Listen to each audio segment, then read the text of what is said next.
Hey everyone, and welcome to episode 2 of the Bold Adventures podcast.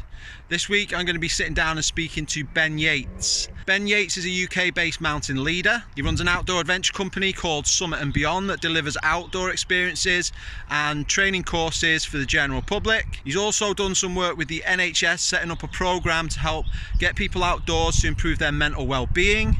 And he is also a military veteran, a little bit like myself, so it's going to be good to sit down, speak about some of the past experiences from when we used to be in the army, and also talk about what it was like to leave and how we've managed to adapt to life outside of the forces. Ben believes that health can be found in the hills, and I totally agree with that statement. So let's dive in. Let's introduce you to Ben Yates from Summit and Beyond. Yeah, for sure. The mountain environment does have a lot to offer, but more to the point, I believe the mission is to guide people to a moment.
To those people that lift us up. I'm gonna do this no matter what.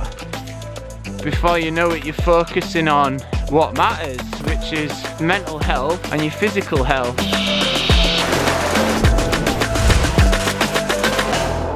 Stop.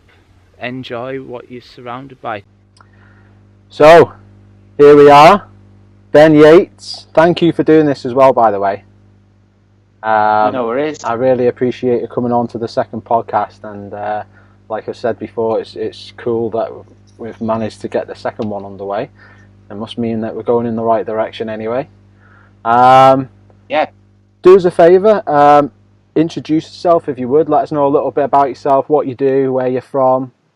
Yes, so I'm Ben. I'm a UK-based mountain leader, and this year, 2020, was my year to go fully mountain leader full time, but obviously this virus thing's kicked in, so I'm focusing on my YouTube and how I can support people to sort of I suppose the mountain leaders and the people who are hiking and love being outdoors, trying to just use my channel as a resource, I suppose, for people to tap into. So that's me in a nutshell.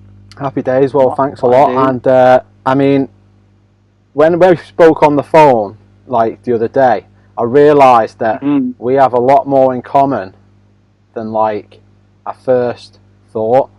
So I've got so many different things that we can sort of delve into and talk about, and I struggle to find a starting point, where we're going to start with all this. So I think I think the best starting point for me would be, where did the interest come for you in this sort of thing, in more really in the outdoors? Where did that interest and where did that sort of passion come from?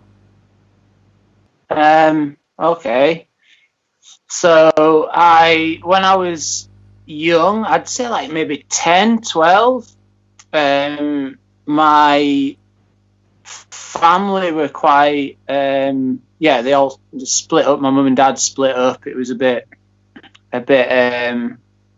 confusing, let's say.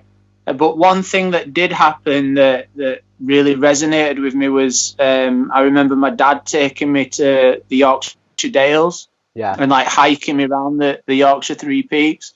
He did quite a bad job of it. Like, we lost the car keys, he lost his compass. So it like really, I can remember it like really vividly in my mind, and I can remember thinking, I want to do more of this. It really planted a seed in my head. Yeah. And then I joined the army when I was like 16 and 9 months. I was living in a little cottage on my own for a while after I left school. Yeah. And then I joined the army, and obviously then I was practically living outdoors. So it kind of fed that. It watered that seed, if you like. Yeah. And that grew and grew. Then I left the army, and I realised, I started to realise my own strengths, and then it sort of developed into me becoming a mountain leader and just wanting to be out as much as possible. That's the same sort of thing happened to me when my interest in the outdoors, really. It all sort of came from, I had a grandparent that was that used to go away every weekend. Used to take us somewhere every weekend. It would either be one place or the other, you know. So it'd always be away at the weekend, and that sort of. I was always outside. We was always like either going to the beach if it was, you know, a nice day. It would be like places like, you know, Blackpool, Morecambe, Southport, all those places. I mean, they used to be really, really nice many years ago, and yeah, that's where it all started for me, really, as well. Like, a family member sort of used to go camping all the time out of the back of his, like, you know, van. Had like a bed in, and drove through Wales and all that sort of stuff. Yeah, so that's how it sort of happened for me as well, really. You spoke about the army. Obviously, I have a military background as well, and it's something that I didn't really know about yet until I started watching your videos. But you don't really go on about it too much in the videos. So I think I watched one. I think I might have watched one video where you mentioned it, and instantly it was like, didn't even know that. And I couldn't. Well, look at the hair. No, well, I couldn't tell neither. I thought something might have given it away, but it didn't. So when did you join the army? Like, you're the same age as me. I'm 34. I'm 36 this time. This month I'm 36. Yeah. So same. Millennials, mate. Millennials. That's what we are. Yeah. And how? So I joined in 2001 and left in 2006. So I did like 5 years. Yeah, I did 8 years. It's a long time ago since I left, but yeah. So I joined. I finished school in 2000, and I was, like I said, I was kind of kicked out of home and living on my own, and then I just decided that I've just done a bit of writing about this, actually. I'll go into that later, though. I decided that I was going to not be the failure that I was expected to be, if that makes sense. Yeah. Like, people were expecting me to sort of be a bit of a failure, I think, and so I joined the army. And smashed it, man. Like, I got through basic training, did Catterick, did second phase training, and then I joined. I was in the Coldstream Guards, so joined my regiment. I wasn't allowed to be deployed anywhere because I was young. I was like 17 when I got in. Yeah. So I was young. You joined straight from the off as a 16-year-old. Yeah, like, still a boy, really. Yeah. And then I got joined up and learned very quickly that if you talk to men that have been to war cheekily, if that's even a word, with a bit of disrespect in there, they give you a swift swift knock to the jaw. And yeah, I mean, I joined 2 years after. I joined 2 years later. I joined when I was 18, so I went to college for 2 years, and then joined when I was 18. But I was in the Territorial Army for a year before I went in, because I wanted to see what it was like, and I loved it, and I wanted more, so I knew I should probably join. Long story short, I had a friend that had joined and hated it. And I thought, well, if I join, I'm going to be tied in to like 4 years of hating something. And it was a grandparent of mine again that said, why don't you just join the TA? You know, it's you see what it's like. If you don't like it, you don't have to go. You can can it at any time.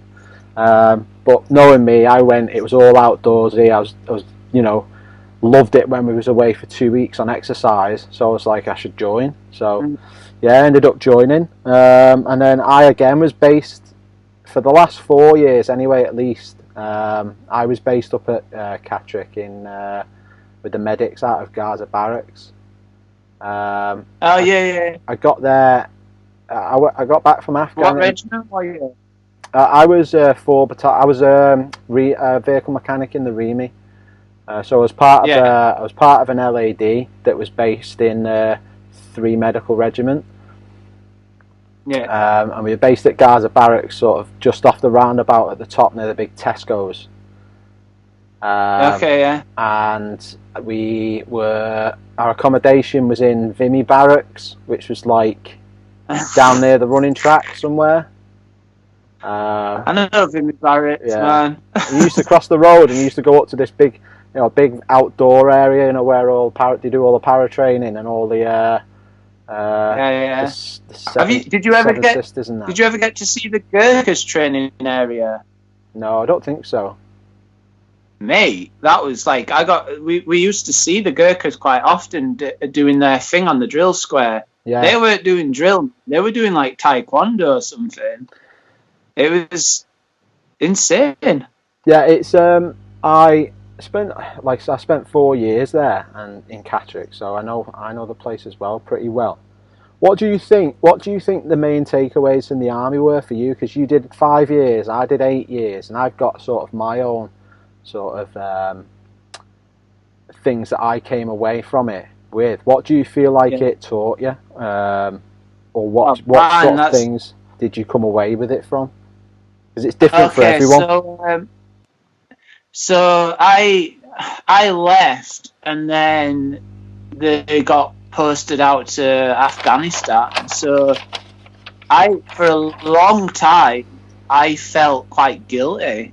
I felt like I should have stayed.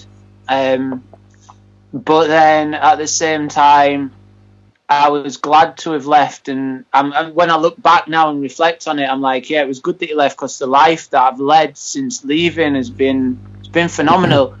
But the things that I've taken away from it are, I've got friends that are like, oh man, they're just, I don't know, the brothers, man. Like, we might not speak for years. Like, I've just reconnected with one of the guys who I met when I first went to my battalion, and as a 16-year-old or nearly 17-year-old little skinny runt of a boy walking into this room with this guy who is like is stacked, man, like naturally just this big dude. And I asked him a question. I think it was like, I found a CD in a locker in my bed space, and I asked him, is this your CD, Corporal? Yeah. And he turned around and he was like, no, it's not, and do never talk to me again. Like, and I was like, whoa, it's going to kick my head in. And he did. He proceeded. After that, he said sorry. He said, I'm sorry for talking to you like that. And then every day after that, he kicked my head in. And it was like, but he did it in a way that was, this kid needs to be strong. He needs some strength. Yeah. And then I left, and he's like, I never spoke to him. And I've recently got back in touch with him, actually, after doing the challenge that we've both done, the running challenge. And he's going to do it. And he was saying to me, I'm really inspired. Feel really inspired by you doing this fitness stuff and your mountain leader and all that. And And I said to him, I was like, that's because of you. Like, you don't realise what you did for me. It comes so sort of comes full circle, doesn't it? It's like, it's this, I don't know, this focus, this determination to get stuff done. Like, yeah, I know exactly what you mean. I've that we'll come on to that running challenge in a bit, because it leads me well into the next point. But before we do, I recently, having done that, I tagged a few people in it, and I thought, do you know what? I knew some people that would be well up for this back in the day, you know, and I tagged about 5 of them. And when I used to work as a PTI on Gaza Barracks, we had a young PTI that was training, that would work in the gym, and I tagged him in it because I don't know why. I see him on social media sometimes. He's quite a fit guy, he boxes and stuff, so I thought I'll just tag him in it. And that's the guy that's just been cracking on and doing it these last 2 days, and he's just gone and done it. So he finished it today at 12 o'clock, so about 2 o'clock. So I thought that's absolutely brilliant, and he's the same. He's sort of like, it's really satisfying to know that by not really doing much, like in my eyes, myself, other than going out and just getting it done, like you did and like others have, you know, before, that it could inspire someone so much to, you know, to dig deep and go and do it themselves. Yeah, so it's amazing, really. Just look at, like, so the only reason that I feel like I follow David Goggins, which we're going to come on to in a bit, I know, but the only reason I really follow him, I think, is because the way he speaks is very much like, it's from the military, right? He's like barking orders at you, and it kind of sits well with me. I like it. It makes sense to me. It resonates with me, and I feel like he's connected with this audience outside of the military in such a way that is inspiring people to actually get fit and get healthy. And I think, like, if you've been in the military, you've got that built into you, sort of. It's been pushed into you. Yeah. You've been institutionalized to the point where there's nothing else you can think like. So I think, using that as a tool is powerful, man. Well, again, that's something we spoke about the other day, that like you say, sometimes we can take it for granted, people that have been in, that can pick that up and draw on it, whereas a lot of other people, when you say that to them, they've not got it in the first place, and they have to go and find it first and get it in there so they can draw upon it later on. And that's what in my eyes, that's what doing challenges like that embeds that inside of you if you haven't got it already, you know, and allows you to draw on it later on, you know, in life or in any other situation that you come to. But again, it's interesting, isn't it? Because I know a lot of people from when I was in the army that I thought to myself, they were the type of David Goggins type leaders, you know, the shouty types, you do as I say, you just get it done. And a lot of those people don't seem to do so well out of the army. But David Goggins, and I think it's more because he just backs up what he says, you know. There's a lot of people out there that will go, just get it done because I say so. You know, David Goggins is more of the type, get it done because I say so, and I'm doing it as well. You know. So he doesn't give you like, there's no out. No, and what I like about him, and I think like talking about the military, that's one of the most difficult things is you wake up in the morning. When you're in the military, you wake up in the morning, you go down to the office, or you go down to the stores or whatever, and you've got like a sheet of paper on the wall, and it tells you where you need to be at what time, and all you've got to do is line up in 3 ranks, and you just get told what you're going to do, and it's like you do.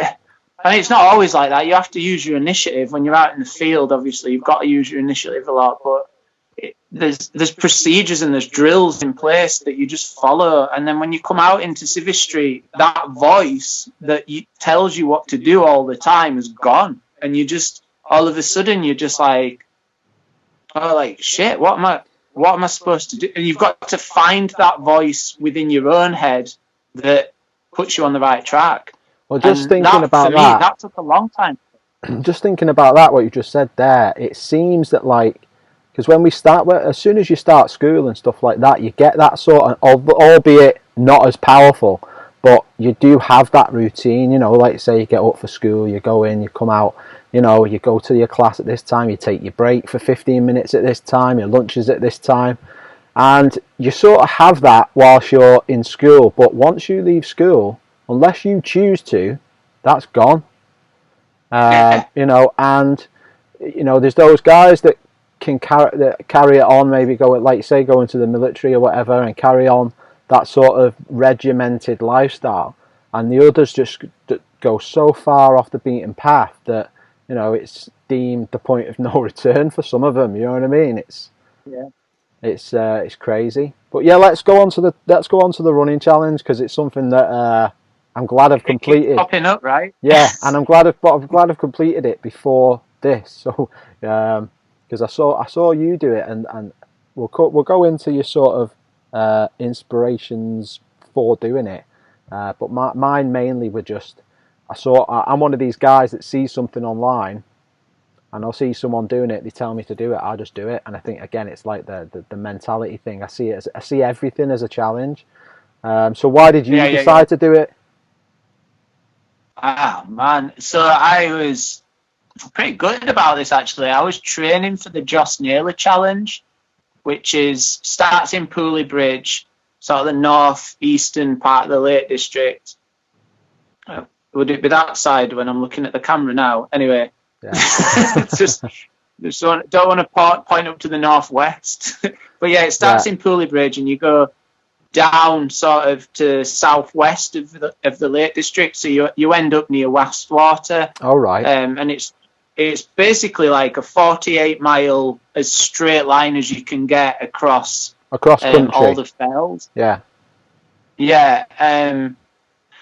And the idea is to try and do it in 18 hours. So I'd set myself up. My friend Jane, actually, she's 56, 57. She's strong as an ox. You'll see on my Instagram and on my YouTube that I do a lot of running with her. Yeah. A lot of the videos, footage on those YouTube videos, it's silent because we just get right into our running. But she's a real inspiration because she's obviously approaching 60, and she's crushing half marathons and marathon distance. I mean, it's nothing. I think I think there's a lady on your YouTube video where you've run around Ullswater. Is that the same person? Yeah, that's Jim. I've seen that video as well, and it's it looks like a really nice run. I'm not an ultra runner, or I'm even a marathon runner, but if I can run those distances for like enjoyment. Do you know what I mean? If I'm trying to get a time, that'd kill me. You know. No. So yeah, the idea is that so the training for that, you start off doing say like 6 hours a week running. So you do it in time rather than distance. Yeah. So as long as I'm running 6 hours a week, that's fine. And then it goes up to 10 hours, and then it goes up to 15, 20 hours. And I think my maximum was 22 hours in a week, which is a lot of running, right? Oh, yeah. But then it's not about the distance. It's like I could do my 4-mile loop, and I could make that take an hour and a half. Do you know what I mean? As long as you're getting the time on your feet. That'd be more of a walk, but you know what I'm saying. Yeah. So I was training and I was building my hours up, and then obviously this virus thing happened, and it was like, right, and then the BMC put this statement out saying don't go to the national parks. Yeah, I saw that. And there's people still going, but like I feel I'm a prevalent, is that prevalent the right words? Social media poster. And I think like you can't, and I'm a mountain leader and I need to lead by example. So I was like, right, you're just not going to the Lake District. So I spoke to Jane about it and we were like, yeah, it's not going to happen. Not now anyway, it'll happen, but not now, not this summer. So then I was kind of like, I had a few days of just, I suppose it's like depression. I was like, all my mountain days that have been booked with my clients, gone. Yeah. My Joss Naylor challenge that I've been training for, gone. Yeah. And then it took me about 4 days to go, hang on, like you've got a partner, you've got a daughter, you've got a job, like you're healthy, you're fit, get a grip. And then I got back into it and I was like, right, what can I do?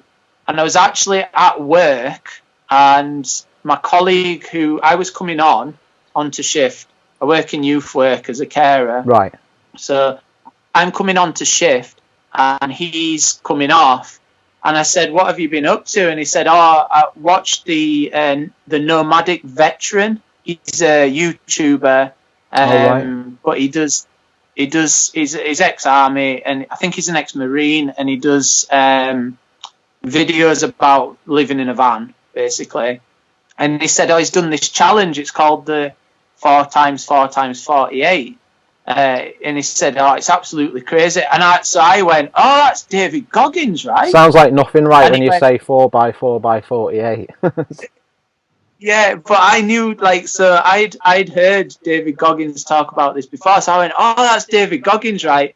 And then he went, I don't know. And then I said to him, I'll have to watch that. And then the next words that came out of my mouth were, in fact, when I come off shift, I'm going to do it. And then I was like, shit, why did I say that?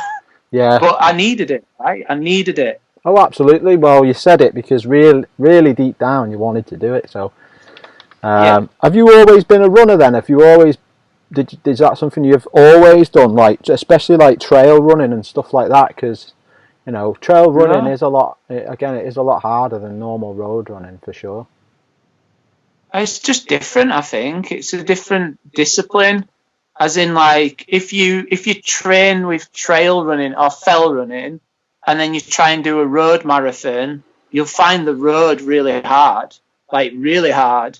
But if you're running on the road and you then try and go and run in the fells, you'll find that really hard. I suppose it's specific. I don't think... Yeah, it's different. Like, the road's flat, right? So your muscles work differently.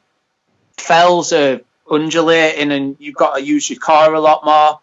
But yeah, I've found that when I've tried to do road running after I've been fell running a lot, I find it really hard to get used to the road. Yeah. But yeah, it's just a different discipline.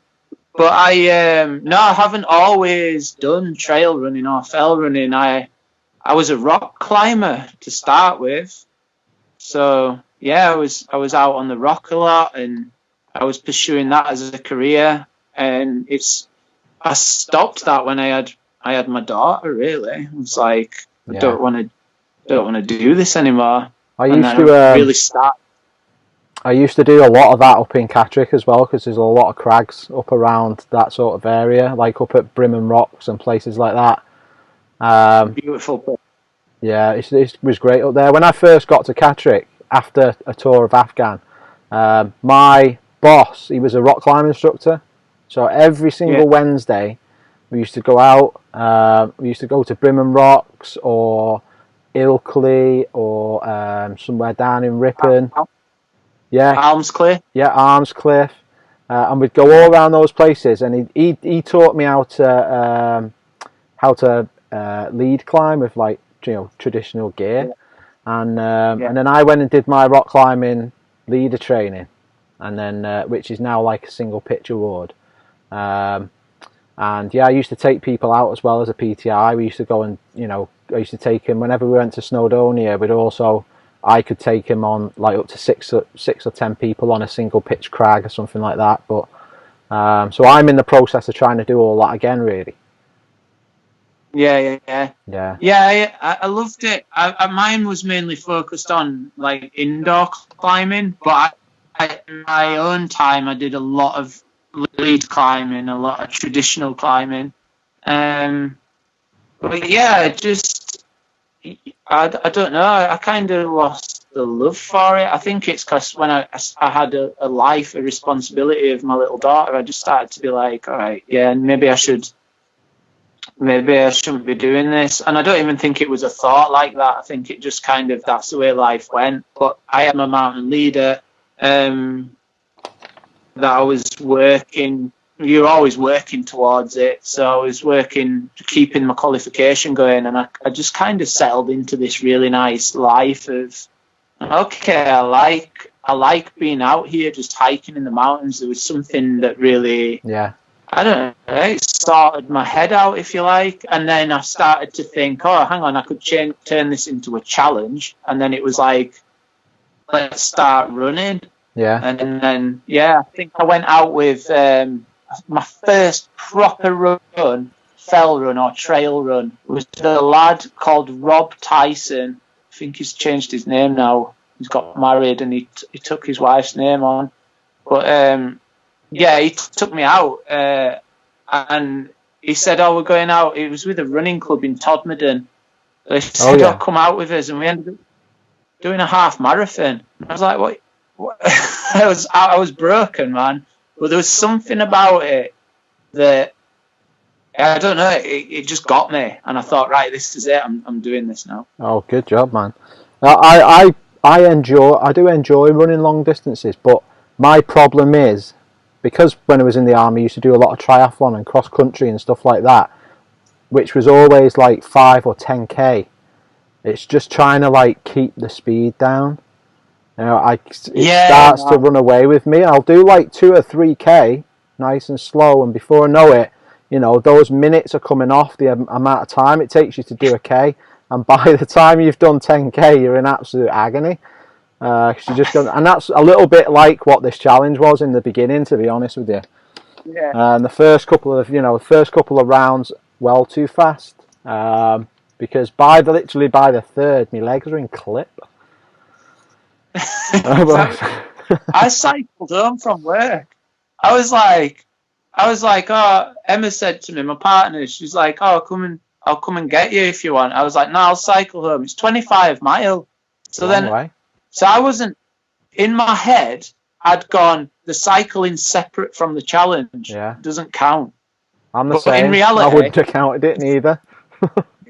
In reality, I cycled 25 miles home, and then 2 hours later, did my first 4 miles. And when I got around my first 4 miles, I'd done it in like, I don't know, like sub 6 minute kilometers. Yeah. So I was running it like I was racing. I did. It took me like 5 minutes, Summit, for the first, few rounds per kilometre. And I got back and I was like, oh, that was tough. I've got 4 hours off now, like 3 hours off. So, I was just lying there thinking, my legs are starting to feel it after like the third one, and I thought, and suddenly then the minutes start adding up. You're going from 5 to nearly 10 minutes, per kilometre. So, yeah. It just like, it's the way that I think I'd describe it is like, when you start off, you're like, your ego's in control. So it's right, I'm gonna run at this pace, I'm gonna have this much time off, I'm gonna eat at this time, I'm gonna sleep at this time, but and you've got all these ideas, and then by round 3 or 4, all that's just gone. You're just like, I just need to keep putting one foot in front of the other. Definitely. I was exactly the same. And, I started to get through that challenge, and towards the last 2 or 3, I found myself finding my feet again, but that's only because, I started listening to my own head about sort of, how tired I was feeling. And I'd had a bath as well. I tried to have a bath just to try and, relax some of the muscles.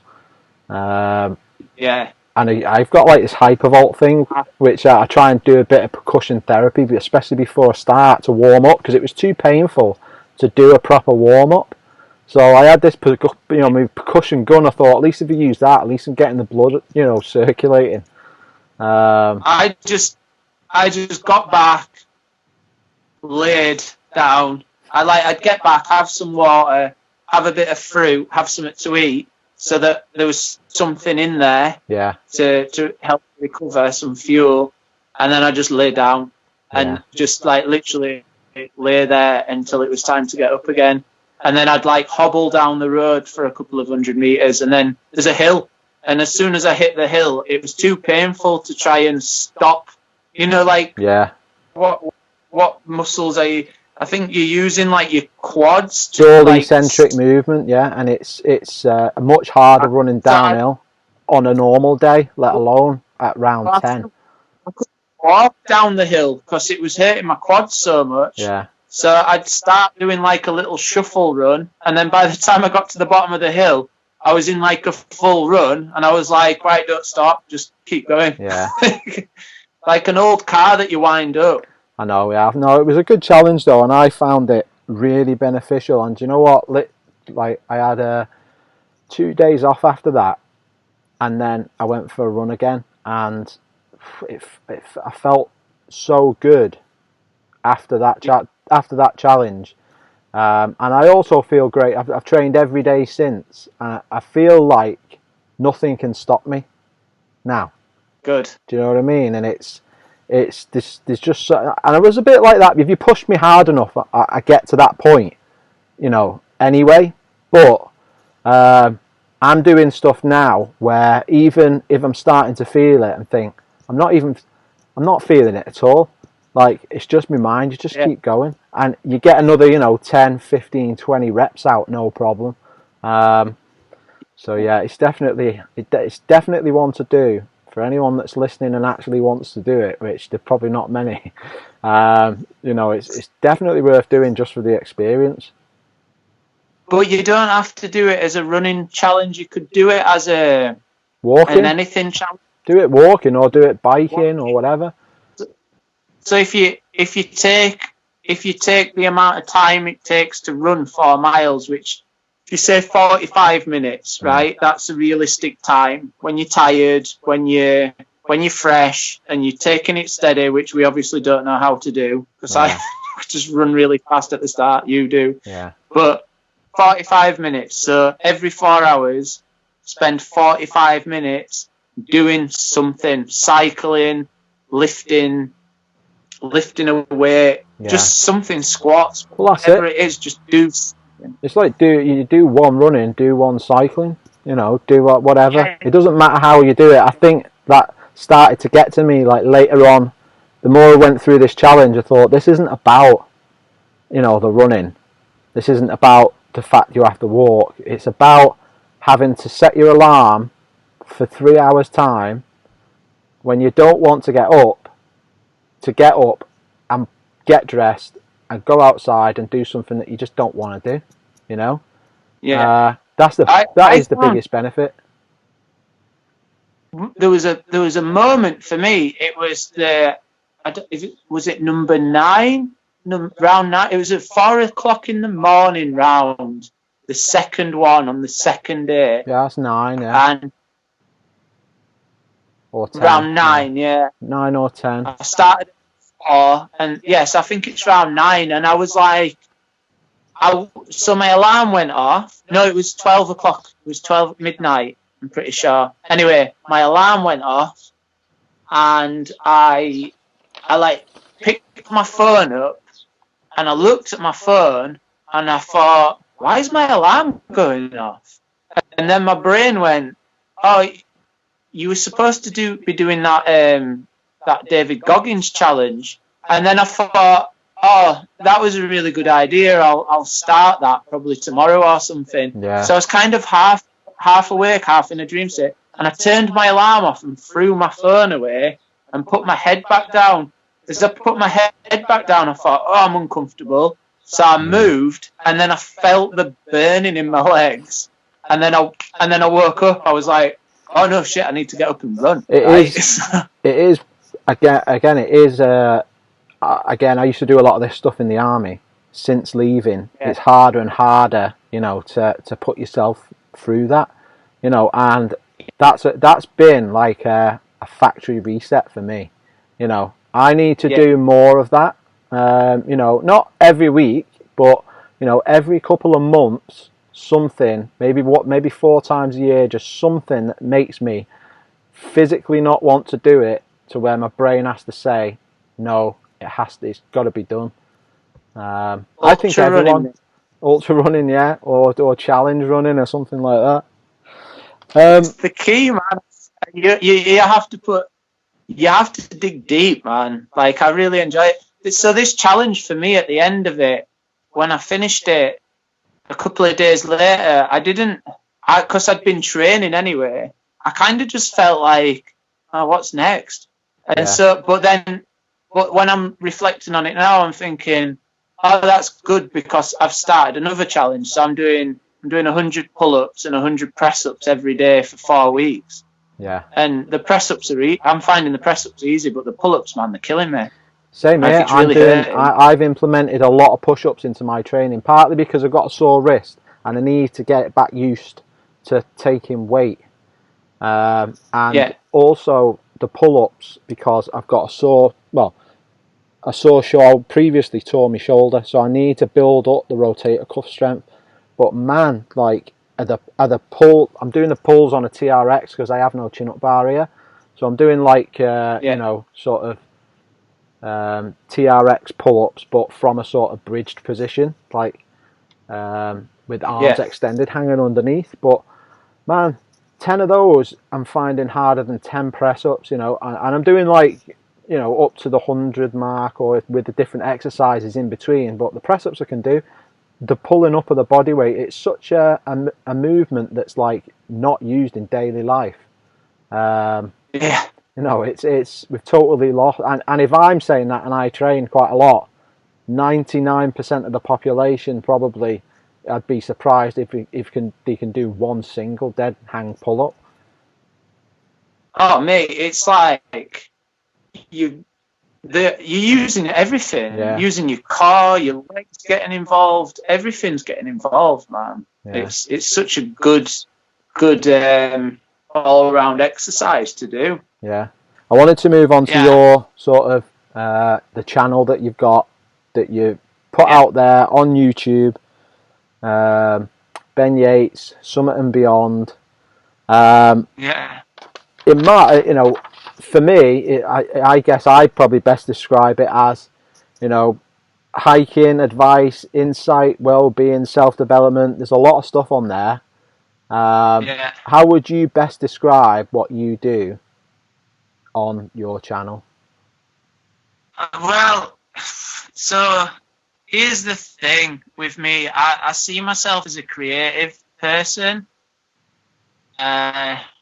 So when it comes to the videos that I'm producing, I want to promote my business, my guiding business, but also video editing is my creative outlet.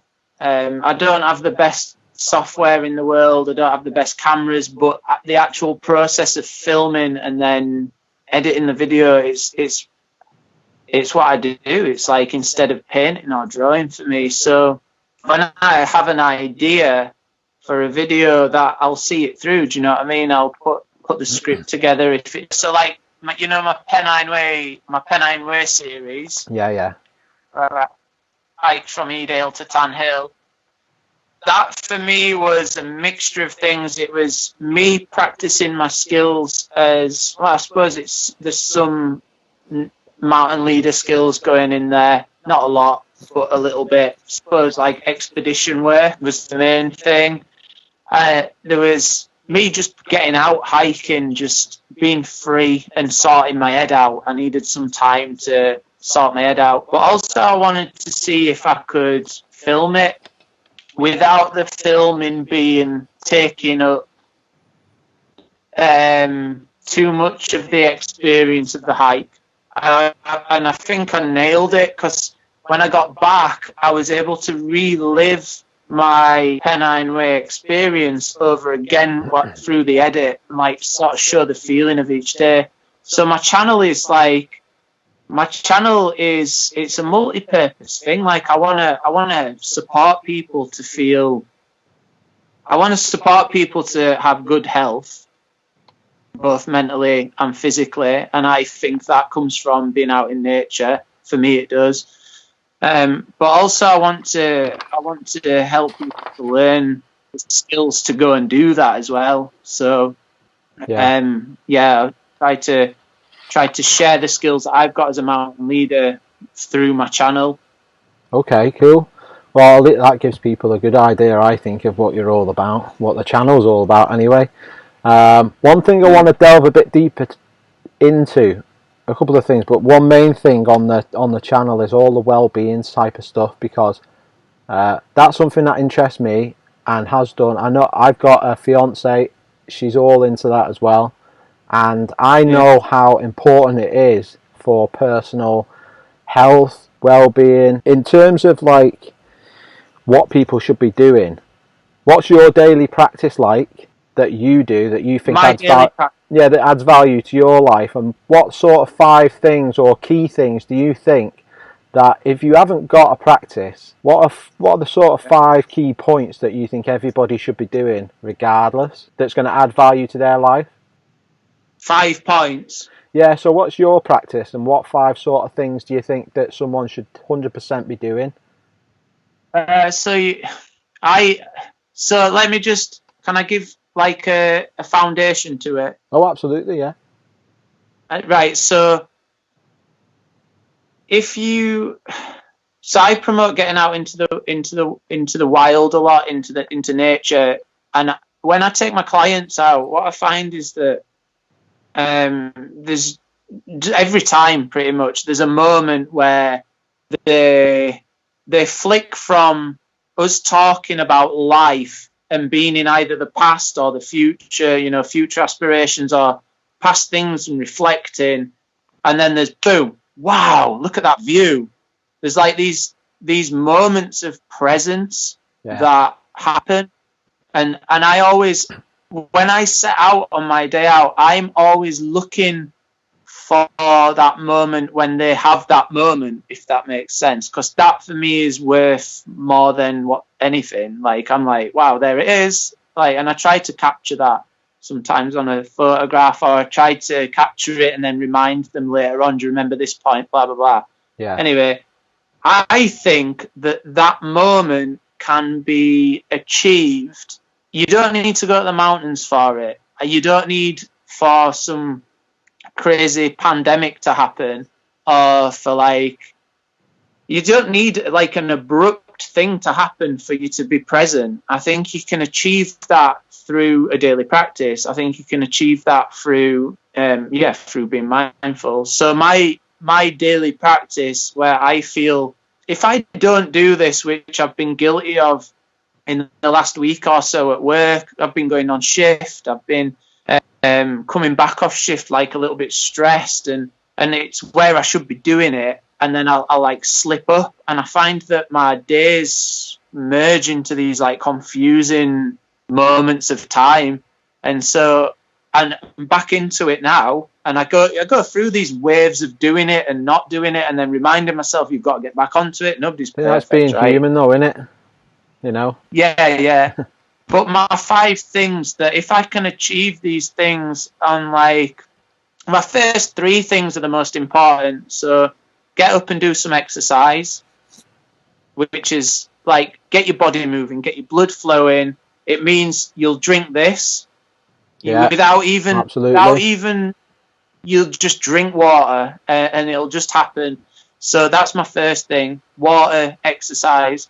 My second thing is to breathe. So I did a course in pranayama, which is a breathing technique. It's from yoga. I did a 2-day course on it, and I went in there and I couldn't lay flat on my back. So they put the yoga mats out, and when I laid down on the mat, I had so much lower back pain. I had to put something under my neck to sort of help my back to flatten out a bit. After 2 days of breathing, and all we did like small movements, but after 2 days of breathing, I was pain free, and I realized that breathing is like It's massive, man. It's like it's a massive part of being healthy. And now the funny thing is now that we've got this coronavirus thing, which is a respiratory. It's to do with oxygen. It's to do with the lungs. Medical doctors are now saying breathe deep, take deep breaths. And this is just what I've learned through this thing. So I sit and I do my exercise, and then I sit and I do at least 10 minutes of breathing. Wim Hof does it. I follow Wim Hof as well, and other people, that are sort of breathing experts, but they've got their own, sort of unique way of doing things. Each one is, has their own benefits for sure. Yeah, the one that I've been following, a lady called Vicky Shields. She's been doing it for like ages. She goes out to India every year and practices, and really good. She sort of teaches you the science of it and the practical, like the application of it, how to do it. So it's not just what I liked about the course was it's not, you're not just learning like how to breathe, like breathe in, breathe out. It's not like, it's like, right, scientifically this has been proven, so if you breathe like this it'll help. So I was like, okay, that works. I recommend checking her out. She's called Vicky Shields. Well, I'll link her in the description below. If I can't find her, I'll ask you for the information. Yeah, that'd be awesome. So exercise, breathing, and then I do a journal. So the journal is about, I learned this off Tim Ferriss. I don't know if you know him. Yeah, I know Tim Ferriss. I used to watch a lot. I haven't watched a lot of his stuff more recently, but I used to watch him about a year or two ago. A lot of his stuff. Yeah, especially around the different sort of when I was watching him, he was going on about all these different teas that he makes and drinks at certain times and all this sort of stuff. So I was into all that at one stage. Again, myself, I was doing the old classic, which a lot of the population does, dipping in and dipping out of some of this stuff and just trying to see what worked for me, really. Which is important, I think. Again, you're not going to be able to do it all. You've got to try and find what works for you. You get your own formula, right? Yeah. What works, like where you live, what your job is, what your family situation is. It all kind of dictates what you can do and when you can do it. So you've got to mold it around you. But the journaling for me is like, after I've meditated or done the breathing exercises, and I literally open the journal and do a whole A4 page of just writing, and I don't structure the writing. I just write what comes into my head, and it's fantastic because sometimes you'll find that it's all very negative, but once you've got it out onto the page, you can kind of like, once you've made it physical, it's easier to let go of. When it's still in your mind, like rattling around, it can take a while to go.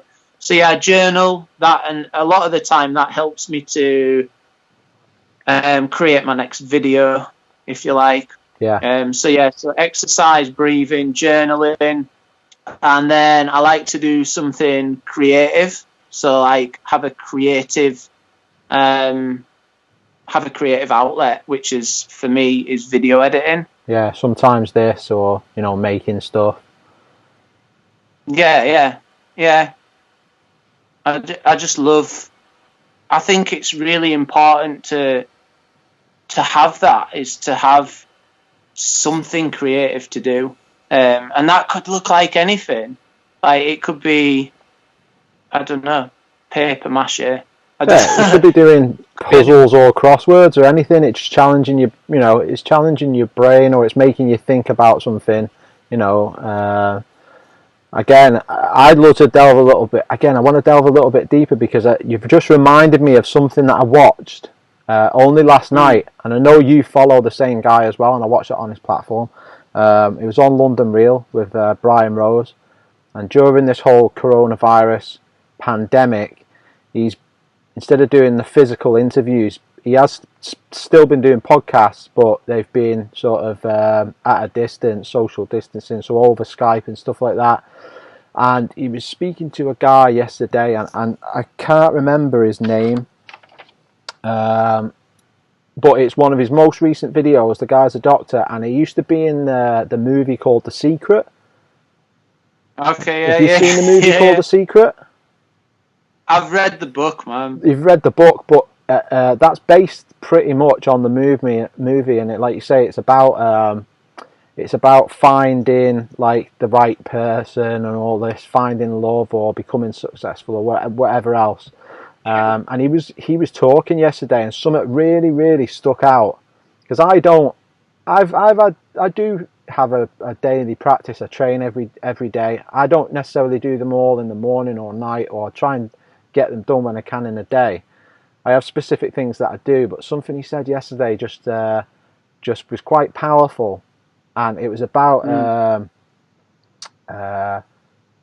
affirmations, like positive and negative affirmations, and the examples he used were the fact that if you are the sort of person that doesn't believe in any of that stuff, if you're the sort of person that says, and again, this is probably also comes down to the journaling as well, because he was saying about writing this stuff down is really important, because it gives that connection between the brain and what it is that you're writing. That if you don't believe in any of this stuff, and it's in fact not happening for you, in essence, in essence that's true. Like, in essence, you do believe in that stuff, because you're negatively affirming the fact that none of this stuff ever happens to you, and in fact it doesn't, which means it's true. And that was a point for me that I thought that's absolutely right. If you're going to say that, well, it's never worked for me and it never will, it won't. But by saying that, you're actually confirming the fact that it works. Have you heard of it's reflection and refraction, I think they call it. So, like, I've read The Secret, and I really liked reading it, but I felt like it left me with a kind of false perception of reality. I think I was like, if I think positively about this thing constantly, it'll happen. But the reality is, I think you actually say it in The Secret, actually. Maybe I was just reading into it wrong, but the reality is, for me anyway, from my experience, is when you send that message out into the... So the idea is your brain is an electrical thing, right? It's an electrical muscle. It's sending electrical signals everywhere. So when you have a thought, it's a electrical signal, right? Yeah. It gets pumped out into the universe. And the universe has no way of deciphering whether that's good, whether it's bad, whether it's something you want, something you don't want. It literally is just a signal that goes out into this nothingness, and it always comes back. So this signal always comes back, this electrical signal, and it might not look exactly as you want it to look, but it always comes back. Here's a good example for you. At work the other day, I got told that I needed to build a shelter with the young person that I'm working with. You've got to build a bivvy. You've got to build a shelter with this young person. Yeah. Now, when you plan something like that, it doesn't always, like, with the young people that we're working with, it doesn't always work out. So you might do something different, like we camped in the garden instead, but we never built the bivvy. We never built the shelter. But in my head, I was thinking, need to build a shelter, really want to build a shelter, want to teach this kid how to build a shelter.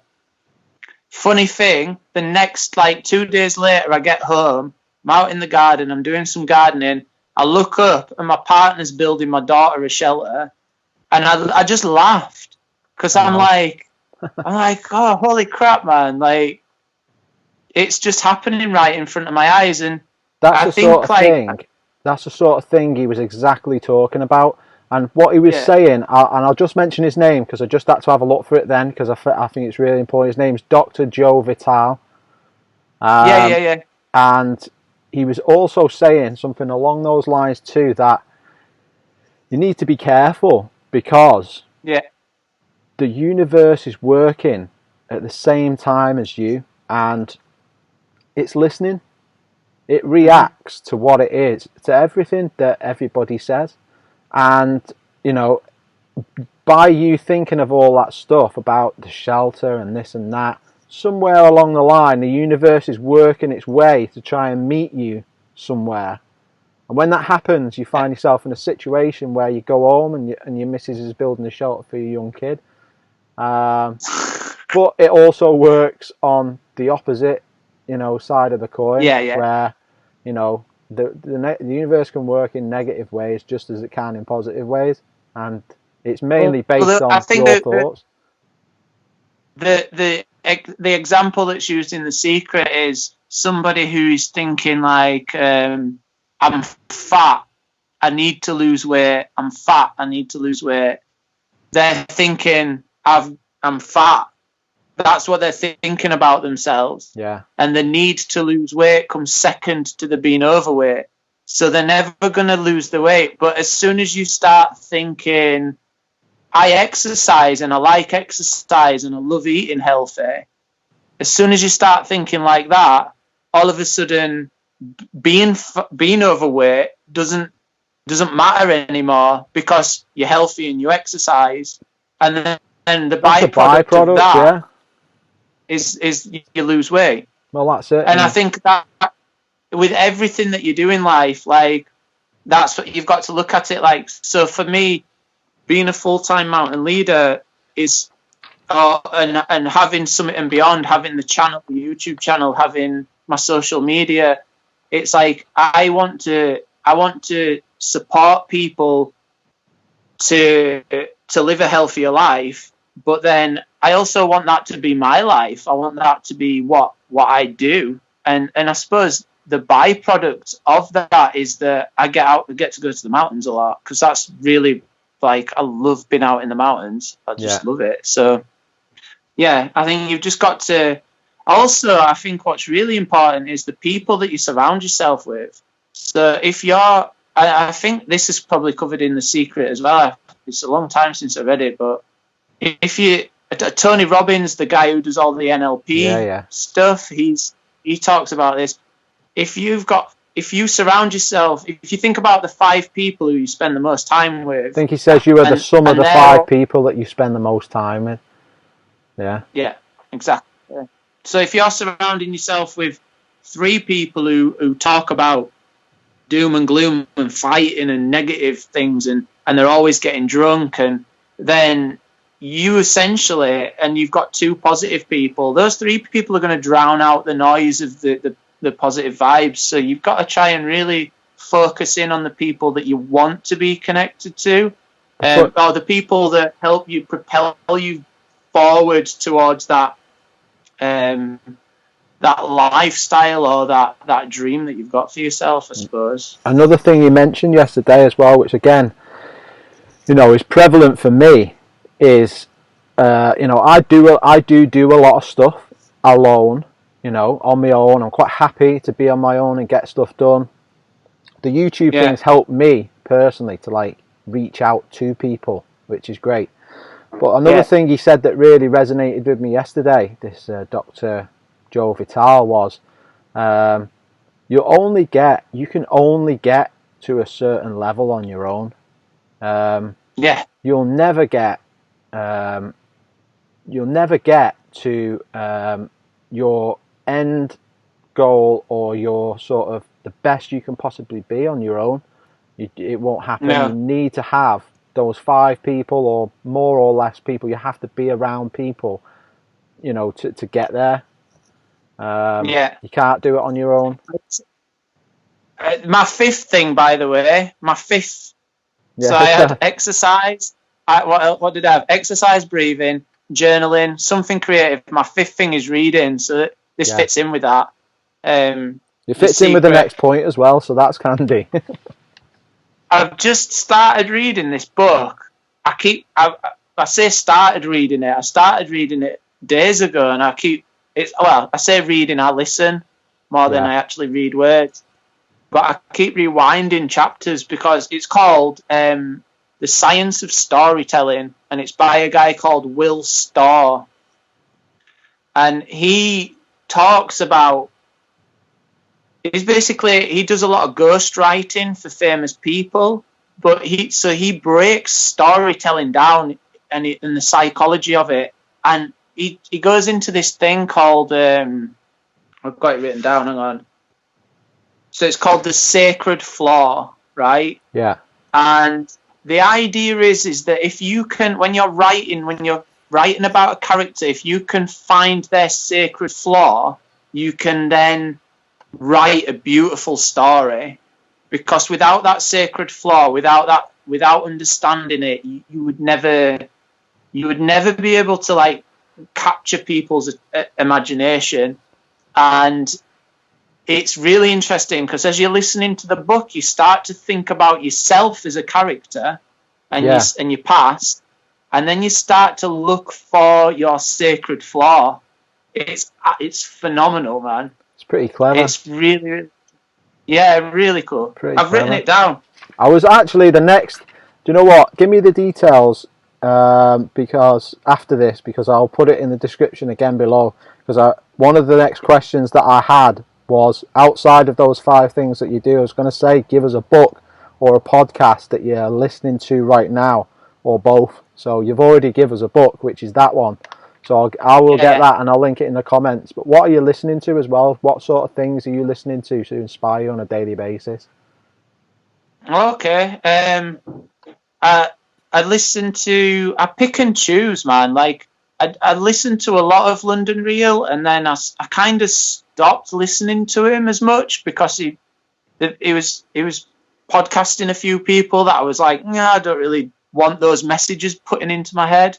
But I really like him. I think he's got some amazing content. So London Real, Joe Rogan, again, depends who he's got on if I listen. Yeah. One person and this is probably going to get you a load of thumbs down on your channel, mate. Go on. Russell Brand?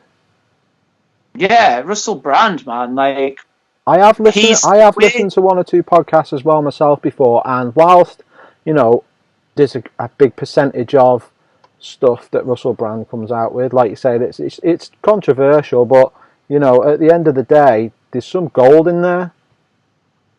Oh, mate, the way that man speaks, the way he articulates himself. Absolutely. He did like a YouTube video of just him talking head. No, there's no cuts in it. It's just him talking about his cat dying. And it is the most beautiful bit of speech. It's like, this guy is so good at just like letting it flow. Yeah. And so I listen to him mainly because I love the way he speaks. Yeah, some of the things he comes out with, I'm a bit like, whoa, it's a bit far out. Like, but isn't it worth listening to just to come away with one video like that was obviously powerful, isn't it? Yeah. Yeah. For sure. As well, though, I mean, even with the Russell Brand stuff and him himself, like, that takes a lot of work. You're not just born. You're not just born like that. That takes dedication and time and effort to be able to relive that in a way that you can just tell it like that, like you say in a video with no cuts, obviously about an emotional subject, that could quite easily have you, in tears, whatever. It's so at least something that's hard to talk about, and to do it with such ease and passion and consideration is a tough thing to do. It is, and it's just interesting how he articulates himself as well. I like the way he does that. But as for like what I suppose what's like over the last few years, people that I've listened to, I used to listen to quite a lot of Les Brown. Les Brown. I don't know Les Brown. He's a motivational speaker. He's from America. And when you first start listening to him, you're like, oh, this is cheesy. But if you listen and you hear his whole what he's got to say, by the end of it, you're like proper hyped up, hands in the air. Yeah, man. Stomping the feet. It's really good. Tony Robbins. Yeah, seen plenty of his stuff. I've listened to a lot of his stuff about. He's got some really interesting things about NLP, neuro-linguistic programming, which I use a lot of at work. He's got a lot of things about finances, the economy. He's got books out about that. Podcasts. He's just a really interesting guy to listen to. Don't listen to him as much now because I feel like I've listened him out, if that makes sense. Yeah, they all have especially the people that are so big now, like Tony Robbins, and they all have an underlying point that they're trying to get to, and if you've grasped that point, it's you can sort of take it and move on and diversify your learning. I feel you have to do that anyway. Yeah, I think for me the best podcast all round, apart from Bold Adventures, obviously. I was going to say that, obviously. is the guests we have on, I'm telling you. Is Rich Roll. Yeah, I do you know what? I watched one of his podcasts the other day. I haven't actually watched many of them. I watched one with David Goggins because I was on a David Goggins trip after this thing that we've just done, and there was someone else on his podcast as well. But I'd only watched the ones of the people that had actually only been on Joe Rogan, so Rich Roll was like an afterthought. But I'm glad I watched it because he is good as well. And again, he's another legit guy that is doing what he says, Yeah, well, doing 5 Ironmans back to back of 7 days in Hawaii is like something that nobody's ever done before. Like, that's it. And he's just a normal guy. I mean, I say he's a normal guy. He was an alcoholic, and but there's some of his podcast sites, the ones that stand out for me. He recently interviewed a guy called Zach Bush. If you haven't listened to that one, Rich Roll and Zach Bush, it's phenomenal. He talks about everything from pesticides to growing a tomato and what nutrition's in a tomato today. Yeah. And it just it really puts things into perspective. Another one that stood out for me is he interviews a doctor. I think there's 2 of them actually. 2 type 1 diabetic doctors who discusses with them about how they've basically done a load of research on like blood sugar and what good diet looks like, a good healthy balanced diet looks like. It's a long podcast, but there's so much in it. Like, you come away and you're like, oh, I didn't know any of that. It's really interesting. It's actually quite worrying though, isn't it? The fact that if you showed that to, you showed that to 90% of the population, or they aired it on TV at prime time for 3 hours, how many people would turn around and go, well, that must all be made up because I've never heard that before, It's crazy the fact that, like, why would you get your information from a source that's only allowed 1 hour per day, or 1 hour in the morning, 1 hour at night, to deliver its information to you in such a way where it has to be cut down because they have to fit so much of it in. And I have this argument all the time with, people, but like you said, it's a different generation, and it is, this stuff wasn't available back then, and unfortunately some parts of the generation aren't able to be turned around. We're in the point where we can be turned around, and the next generation won't have to be turned around, That's it. But we're all guilty of doing that. Like, hiking from Edale to Black Hill in 6 minutes just isn't possible. But on YouTube, it definitely is possible. Like, you just condense that beautiful journey into 6 minutes and you're done with it. Yeah. But yeah, I What books are you reading? Like, well, do you know, I am the same. I don't read. I listen. I don't read because I struggle to concentrate on the words, and I can't take it in. So I'll start reading, but I'll forget what's been going on, and I'll have to either reread it. I resorted to using a highlighter to go as I was reading, and I came across something that I felt was important.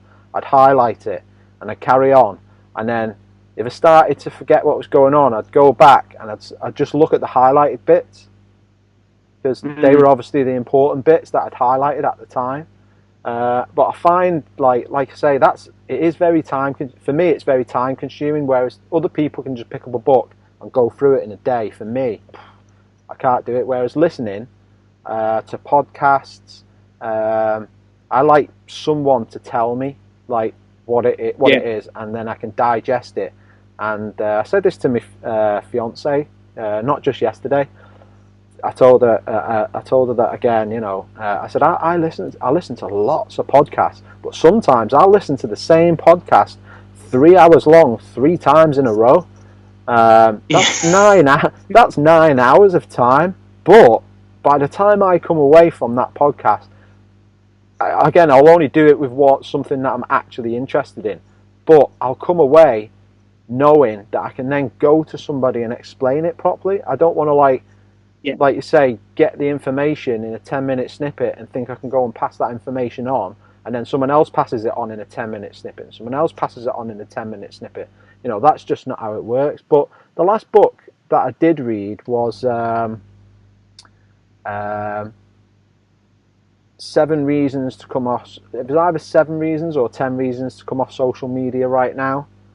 Right. Because there was a time, sort of about a year and a half ago, I was on the social media bandwagon. I was trying to post every day. I was writing all the right things and all this, and it was taking time, and I was taking pictures, and I just thought, what is the point in this? It was Instagram and Facebook, and at the time I was actually trying to find a way out of like what I was currently doing for a job, and so I was doing this thing on the side, trying to build like an online business at the time, to sort of create a different life for myself. And it wasn't going to plan, but I was spending loads of time on it, and this was part of it. And I thought, I can't be doing with this. And I seen this book crop up, so I read it, and it went into what they're actually doing with your information and how they're using it against you, really. So I came off it for like a year. I wasn't on social media. I came off Instagram, came off Facebook, and I don't, even to this day, I don't put much personal stuff up anymore. It's more about like, because I want to create like a hiking, the hiking or mountaineering type of business, and I do the sports therapy type stuff as well. Like, I think social media is great and actually essential for like business type stuff, but it's just not necessary for personal stuff at all. No. Unless, again, the only personal stuff I really use it for is for contacting people, because I have people that I know people, my auntie, my uncle, they live in the south of France. They're on it and they communicate, and I've tried contacting them through sort of WhatsApp. Have you got WhatsApp? Have you got Skype? And the easiest thing that everyone has got is Facebook. So, that's one of the, again, it's just for communication and the business stuff, really. I think with the social media thing, like, I think putting personal stuff's on there, but on there is okay, but you have to pick and choose what you put on. I feel like, I think it's another one I listen to is Gary Vaynerchuk. Gary V. Phenomenal, man. Like, and he says this thing, he's like, and it hit me. I was like, wow, this sounds legit. So he says he believes in the future, these systems that we've got now, these companies, like the company that I work for, they only know expansion. And when you expand a company, like a business like that, what happens is the value or the ethics, if you like, of the company start to be stretched and contorted. And then you start getting a massive turnover of staff naturally, and eventually something will go wrong because you don't have the experience and the skill, and then your company starts to struggle. So what he was saying is this system's dead. Like this system that we're working in, this industrial way, the Industrial Revolution happened, it's had its time, and now it's dead. It's just slowly just taken a while to die off. Yeah. He's saying, but now we've got social media, we've got the internet, we've got these mediums. And he said he feels in the future that when a company or somebody needs a skilled practitioner, they'll be no longer like, we're interviewing, come to the interview and then we'll decide. What it'll be is they will go and they will look at like your Instagram, your Facebook, your YouTube channel. So let's say, for example, somebody needs a mountain leader. They go on social media and they look at mountain leaders' profiles. And if they like the message that I'm giving out, or the message that you're giving out, or whoever's giving it out, and on social media, they'll go to them and say, "Hi, we've got this. We'd like you to do it." And that's how he thinks that the future looks. So building a profile and teaching the young people, like me teaching my daughter what social media is as she comes into age, is a good skill to have. Oh yeah. And he says the best thing you could do right now. This is Gary Vaynerchuk, another little quote from him almost. He says the best thing you can do is get your kid's name and .com after it. Just buy the domain. Yeah. Just www.yourkidsname.com. Says buy that domain and keep it. And when they're at age, build them a website. And connect to social media. And I totally believe that's true. I think that's where we're going. Yeah, I think the same. And there's no stopping it. Like you say, it's you just, the only hope is that it's used in the right way, which it's not being done right now. But partly because we're not in control of it. It's controlled by the few. If it was controlled, like you say, by it gives the illusion of control by the many, because you can communicate with many people. But in terms of actually what you can do and what you can see and what you can't see, that's not controlled by you at all. And AI's got the potential to be a devil or a god. Do you know what I mean? But then I think right now, at the moment, like freedom of speech is the most free it's been in probably ever. Like we can talk about this freely on this podcast, and you can post it up on YouTube, Facebook, Instagram, and people can listen to it. And it's not until it goes up and it gets banned or something like that. Well, yeah, but they're not going to ban this, are they? No, absolutely not. Do you know what I mean? But yeah, I think while we've got the ability to send messages out like this, like surround yourself with the 5 people you want to be like.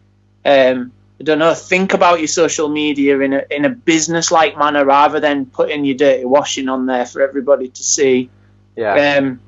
If we can share those messages with people and it goes out to people, then that's brilliant. Another thing that I also think, actually, I've only just thought it now, so I don't think it all the time, but it's based on the stuff that I listened to yesterday. Is it would be wrong for us to be so naive to think that what we spoke about before, about the universe is listening to what we're saying.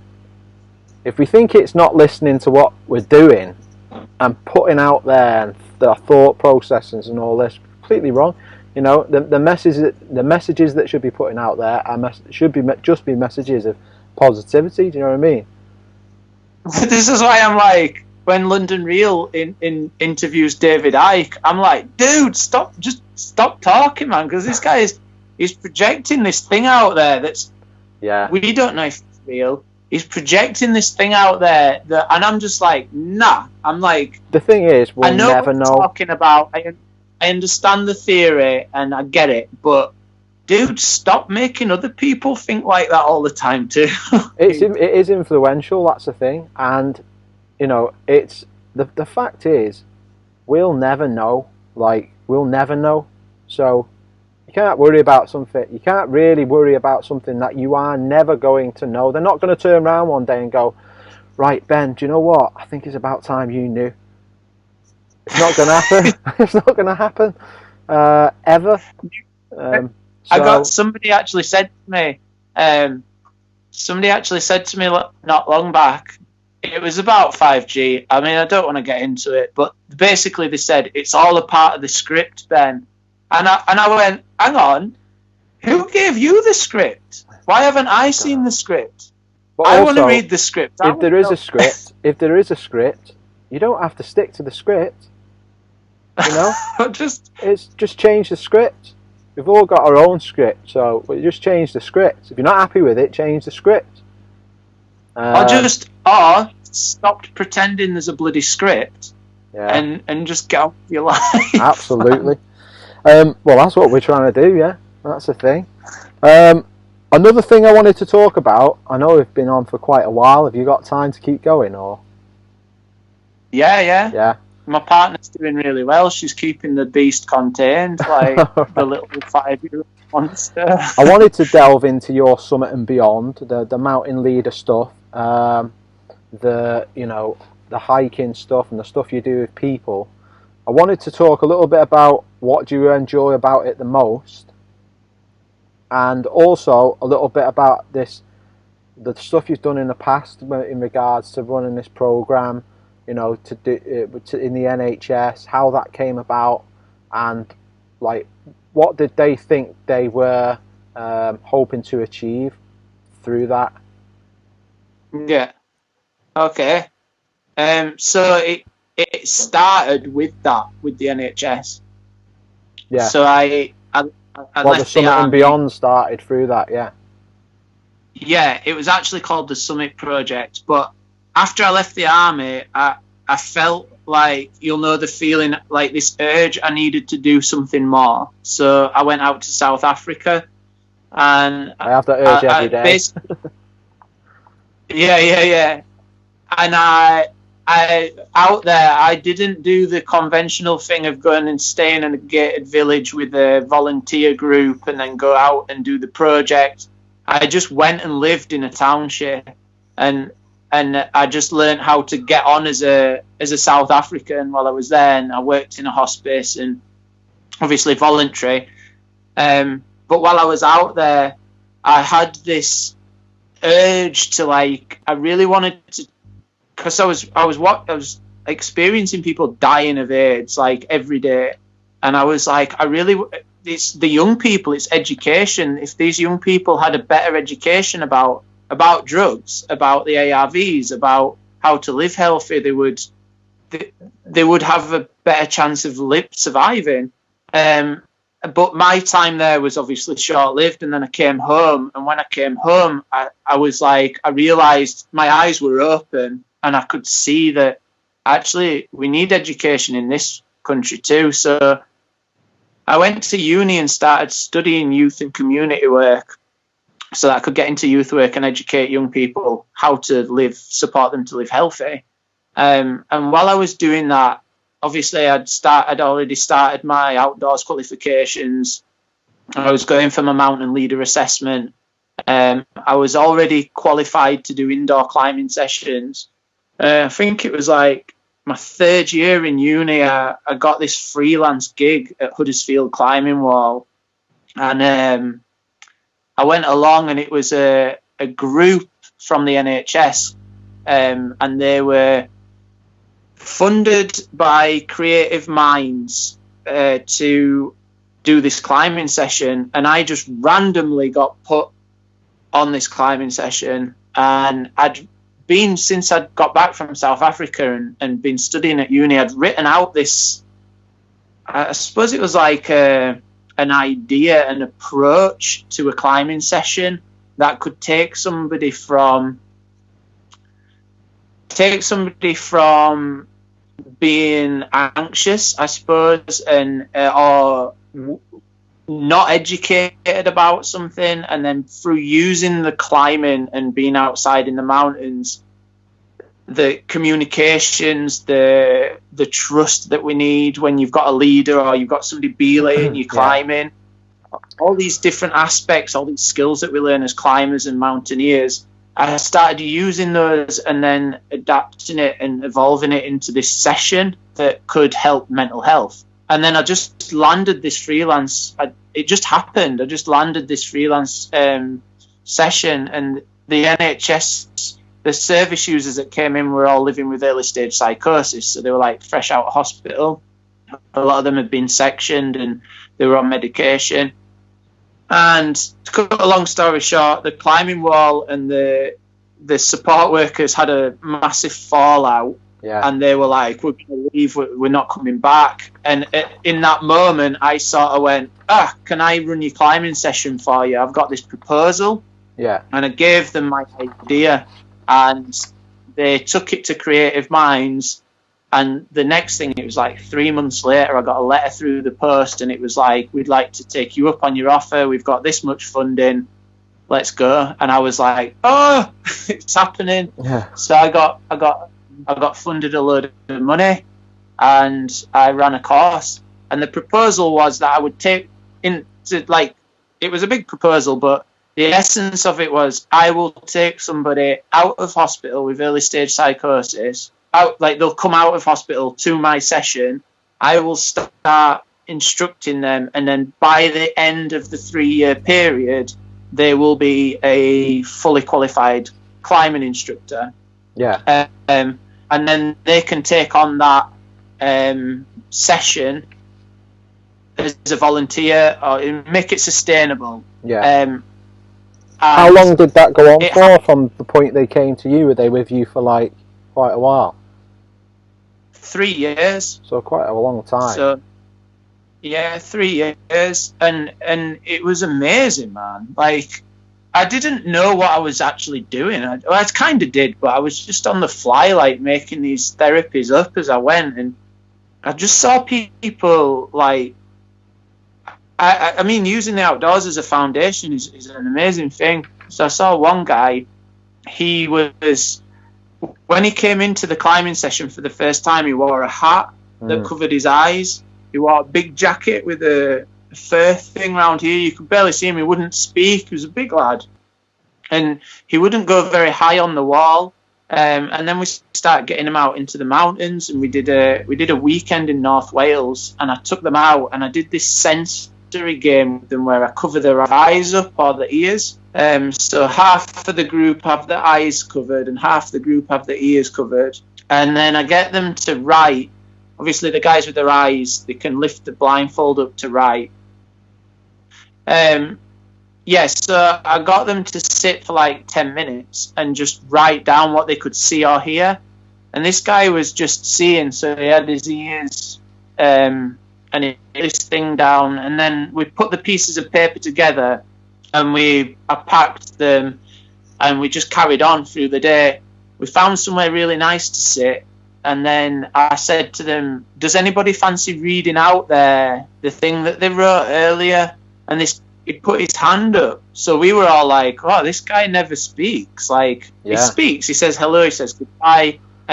He sometimes gets a bit confused. His psychosis kicks in, and he gets a bit anxious and anxious. He doesn't speak with much intention, really. Usually. Yeah. Anyway, he took his piece of paper and he read it out, and I swear to God, it was like poetry. It was amazing, and we were all really emotional after it. His support worker was in tears, absolutely phenomenal, and it just kind of hit me that this is what I want to do for the rest of my life. Yeah, I want to. But the thing that I didn't do was think forward about how I was going to keep this going as a business. So after the 3rd year of funding, we got to the end of that season, the end of that year, one of the guys took over. He became fully qualified, and he took over voluntary. I essentially made myself redundant. Right. And then So you were teaching them to be climbing instructors, and then they were like, "Oh, we don't need you, Ben, anymore." Yeah.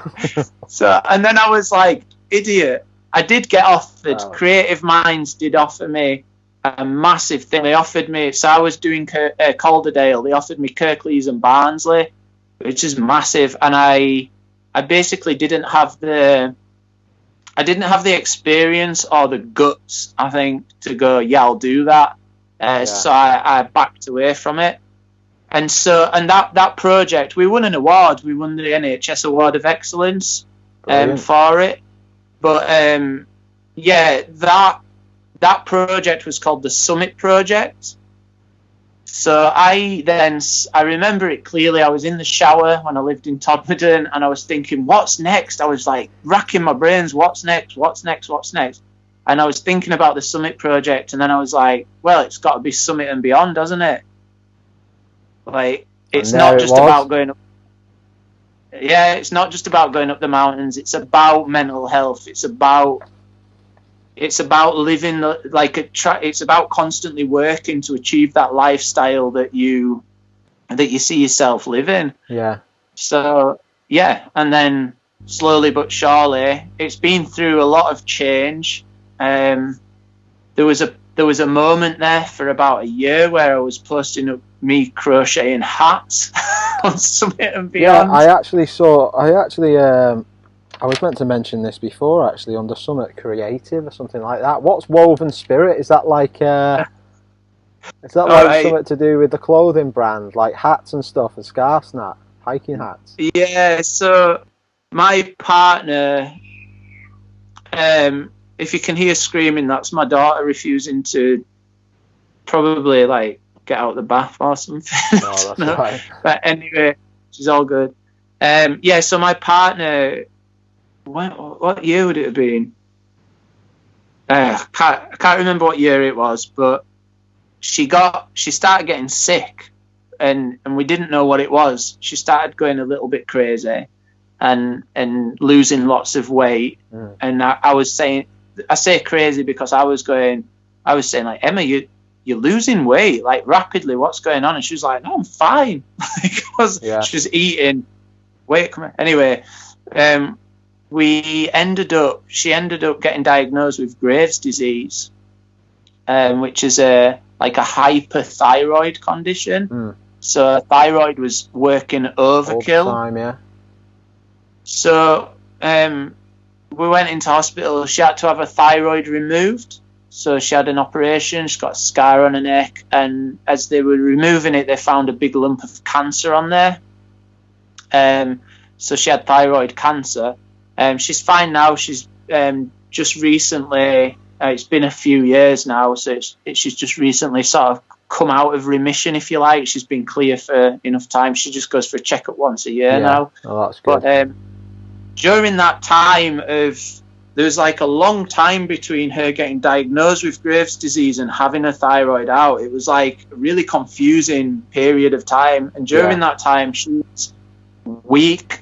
She didn't want to do much. She was really struggling with life. And I, as a partner, as somebody who was like really energetic and got all these ideas. I'm smirking, not because of that, but because of a situation that I experience and my fiance experience right now that's not too dissimilar to your own. Yeah. Oh, okay. Yeah. Yeah. What, with you guys? Yeah, well, whereas when you said you being all hyper and all that and someone else struggling, that's exactly like our relationship sometimes. Because my partner's, has a lot of health issues as well, which we're trying to find at the moment a solution to.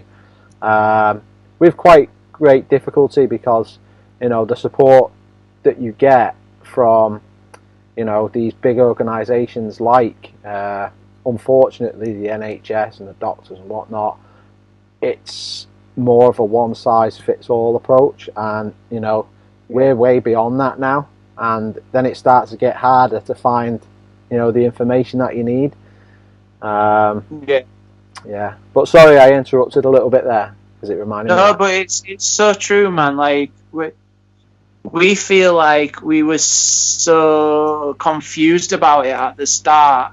If we hadn't have been so confused, we could have maybe found alternative therapies, but because we were so confused and we didn't know what it was and we couldn't understand what was going on with her, it went pretty quickly. I mean, it took a while. It took like over a year, but that's in the greater scale of life. That's quick. Yeah. It was like the invasive surgery happened, like bang, get it out, and then you start to feel like you go through the whole thing of, oh shit, like she doesn't have a thyroid anymore. This is medication for the rest of her life, and it's like it's a big thing, man. But while we were going through that and Emma wasn't feeling well, I was trying to find ways to kind of connect with her because she was in this dark place and I couldn't see down there. Do you know what I mean? It's I know exactly what you mean. Yeah. There wasn't a head torch powerful enough to peer down into it. But you don't know when someone else is experiencing something but they look fine. I.e., like, you know, as far as you can physically see, yes, okay, they might have lost some weight, but otherwise they seem okay. Like, it's hard. It's hard to see what someone's feeling. It's tough. And we're in that situation now where it's, you know, I'm lucky enough to not have any problems, touch wood, but you know, we're not all that lucky, and not everybody shows signs of suffering. No, that's it. But we, that's totally true. And I tried loads, and one day I was in the shop, so I'd gone out in the morning. I'd stopped all my mountain leading and everything just to work at a bistro to be close to home. So, and the guys I work for, it's a place called Blenkinsop Castle. They're amazing, man. Like, if I needed to get home for Emma, they would just like go. So it was just a perfect setup for me. Yeah. At that time, and one morning I'd got up. I was doing a split shift at work, and I'd gone to the shop, and I'd got her a knitting magazine. Yeah. Because she'd mentioned she fancied knitting, so I took the knitting magazine back and I gave it to her, and I was all like, you know, I thought I'd get you this. And anyway, I went to work and I came back at lunchtime. And when I came back, like, the knitting needles were at one side of the room and the yarn was at the other side of the room. And I was like, what's going on? And she was like, I can't do it. And she was really frustrated that she couldn't get the knitting, the needles right. And I was like, oh no, I failed again. This is really bad. Like, anyway, I went back to work, and then I came back in the evening and she was still up, and she was sat with her fingers all wrapped up in yarn, and she was finger knitting. Right. And I was like, oh, okay, this is new. Anyway, she then said, I want to get a crochet hook. I'm going to start crocheting. I think I could do that better. So I ended up sat in the living room for about maybe 2 or 3 weeks, just like smiling, watching her crochet and thinking, yes, I found something that she can do. Like, And then she was like, why don't you come and sit next to me and do it yourself? And I was like, oh, all right. So I sat next to her and I started crocheting, and then it became like just sitting watching films, crocheting, and then but we were doing that like all the time. Yeah, so we ended up doing that all the time, and then before we knew it, we'd made these like legit beanies, and then it was like, should we do a Kickstarter and see if we can make this into a business? And then it was like, yeah, let's do a Kickstarter. So we did a Kickstarter and we smashed it. But the thing is, right, we did this Kickstarter and we made like over $1,000 to get us kickstarted. But the amount of hats, like my fingers were calloused. Yeah, by you need someone else. Yeah, it was crazy, man. And I was a bit cheeky because from that we got a camera and we got a laptop, and the idea was to promote Woven Spirit. Obviously, Emma got a job at English Heritage, which she loves, like looking after this priory, and she's a manager there now. And obviously, I've just utilised the camera and the laptop for doing my YouTube stuff. Well, but I saw some of the hats. They look good. I've seen it. I've seen like one of the pictures with the like hats and like the little tags. You could pick it up again, partly, and offer them to people out in the mountains on your hiking expeditions. Well, I've thought about this. It's something that I would be willing to do, but it's a winter thing. Yeah. Oh yeah, defo. You know, it's partly a winter thing. Not if you can do hair bands. Yeah. I don't know.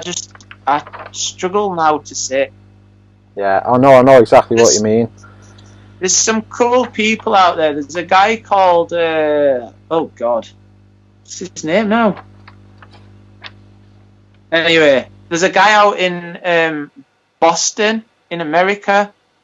Brooklyn Boy Knits. He's dead cool, man. I followed him loads.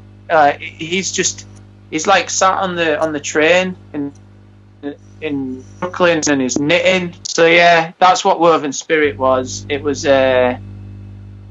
something for me and Emma to come together, and it was an activity that we could do together. And it actually, like, the whole Kickstarter thing, I think that was more about us succeeding together. It was like a third party that came into our lives and showed us that we can succeed together. And now that's moved on. Now it's like we're doing the garden together. So today we built a greenhouse. It's been positive all round then? Well, yeah, it's been hard, and we're not perfect. Do you know what I mean? Yeah, but no one is. Who is? Who is? Nobody. But yeah, trying. Absolutely. All the time. Well, into another. I guess we're sort of coming towards like a natural end to this. It's quite nice, and been going for a fair amount of time. But there's a few other little things that I maybe wanted to try and cover. Specifically about your Summit and Beyond, your hiking business.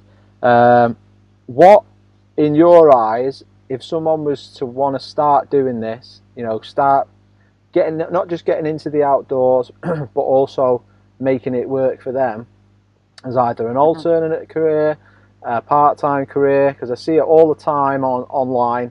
I've gone out and bought my new tent, the complete beginner, and I want to be a hiker for a job, which you see it all the time on Facebook. What would your advice be to someone that wants to start doing this? Get outside and do it. I guess just first, get out and gain some experience. Start small. Yeah, start small. So start with an easy trail that you're not going to get lost on. And as you do that, start to explore the land around it. Take a map with you, start to learn what the map's telling you. YouTube's a great thing, but do you know what I mean? There's books out there. You've got like the navigation books, you've got the mountain walking, the climbing books, all these. This one here. What's that one you've got? Can you see it? Walker's Guide. It's Tristan. Walker's Guide to Outdoor Clues and Signs by Tristan Goulet. Link in the comments below. In the description below. Brilliant. It's just like making you aware of your surroundings, of the environment that's around you, the weather and the clouds and the trees and the animals. And follow people like Mr. Harrison. Yeah, well, do you know what?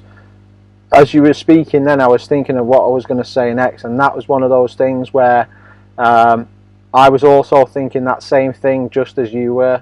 The fact about it's so easy to just hike with your head down. Do you know what I mean? And look around, and just sit and wait and see what happens. And that's another good example. Mr. Harrison's been having a look at the wildlife that's been going about, albeit it's not at the nice sociable hours. A lot of these animals are nocturnal, but it's there's stuff happening out there that you're totally unaware of. And he's bringing what he's doing is I really like what he's doing. He's like you say, he's bringing these things that they're there right now. Like we live out in the North Pennines, and like there's badgers, there's deer, there's all sorts, and they're right there out the window, but like actually seeing them's a different thing. And this guy is bringing you like he's bringing nature into your screen, and he's sort of showing you how he's doing that and his journey through it. So people like that are amazing to watch.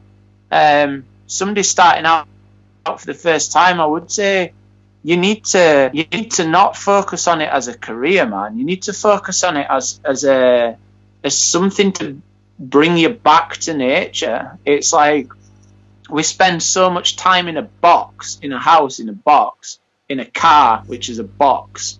And then we go to work and 90% of us work in a box. It's like, just get out into nature and start there. Even if it means just going down the river, or if you want to go up the mountains, then go to the mountains, but stay low, stay in the valley, learn how to navigate through the valley first, before you start going up and getting lost up on the big craggy areas. Well, that's another thing that I've also said to myself. Like, I do a lot of mountain walking. I'll go and I'll try and find, it's partly because of who I am, I'll go and try and find the scrambles, or go and try and find the ridge walks, or go and try and find the alternative routes, you know. But part of me, especially more recently, and when I went on that last hike to the Peak District, you know, it wasn't about doing, and the Peak District's great for it because, you know, it's not as mountainous, you know, as Snowdonia or the lakes. There isn't these epic ridgeline walks, do you know what I mean? It's more about just like experiencing the lower level ground, and you get to experience the moorland and you know, all those rocky outcrops, you know, that you can wander about and get lost. It's a great. That's where you learn a lot.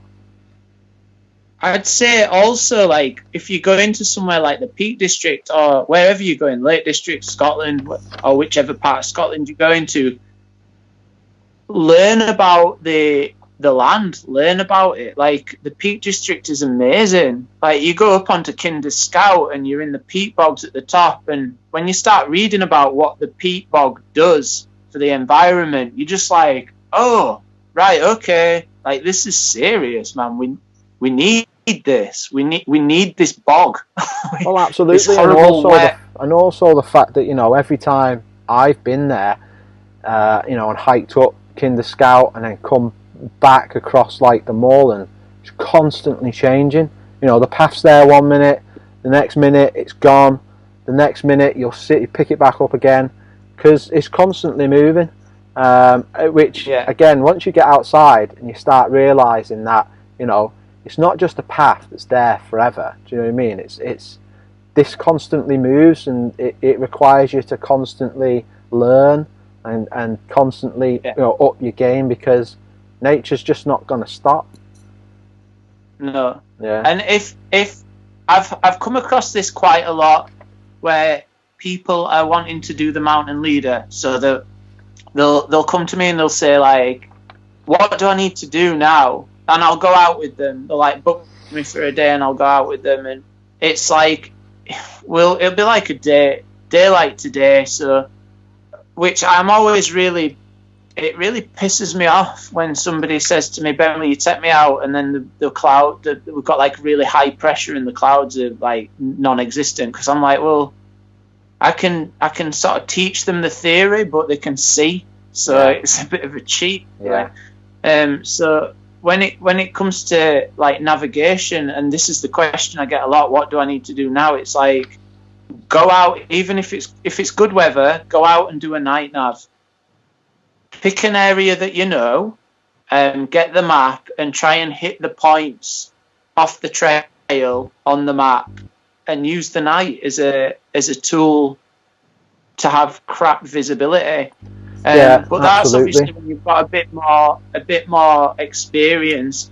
But I think it's something that people with the skills, they've got the map reading skills, they've got the navigation skills.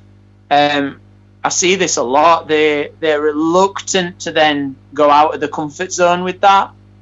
Yeah. And I think that's what comes down to is leaving your comfort zone and just going, right, okay, having a plan B. Right, okay, if I hit this craggy area, I know I've gone too far, and I know that I'm safe to walk back down and I'll hit the road. Yeah. Like, do you know what I mean? Like, having that plan B and not going beyond that. If you go wrong, not going beyond that, and knowing where you bug out is, if you like, where you're going back to.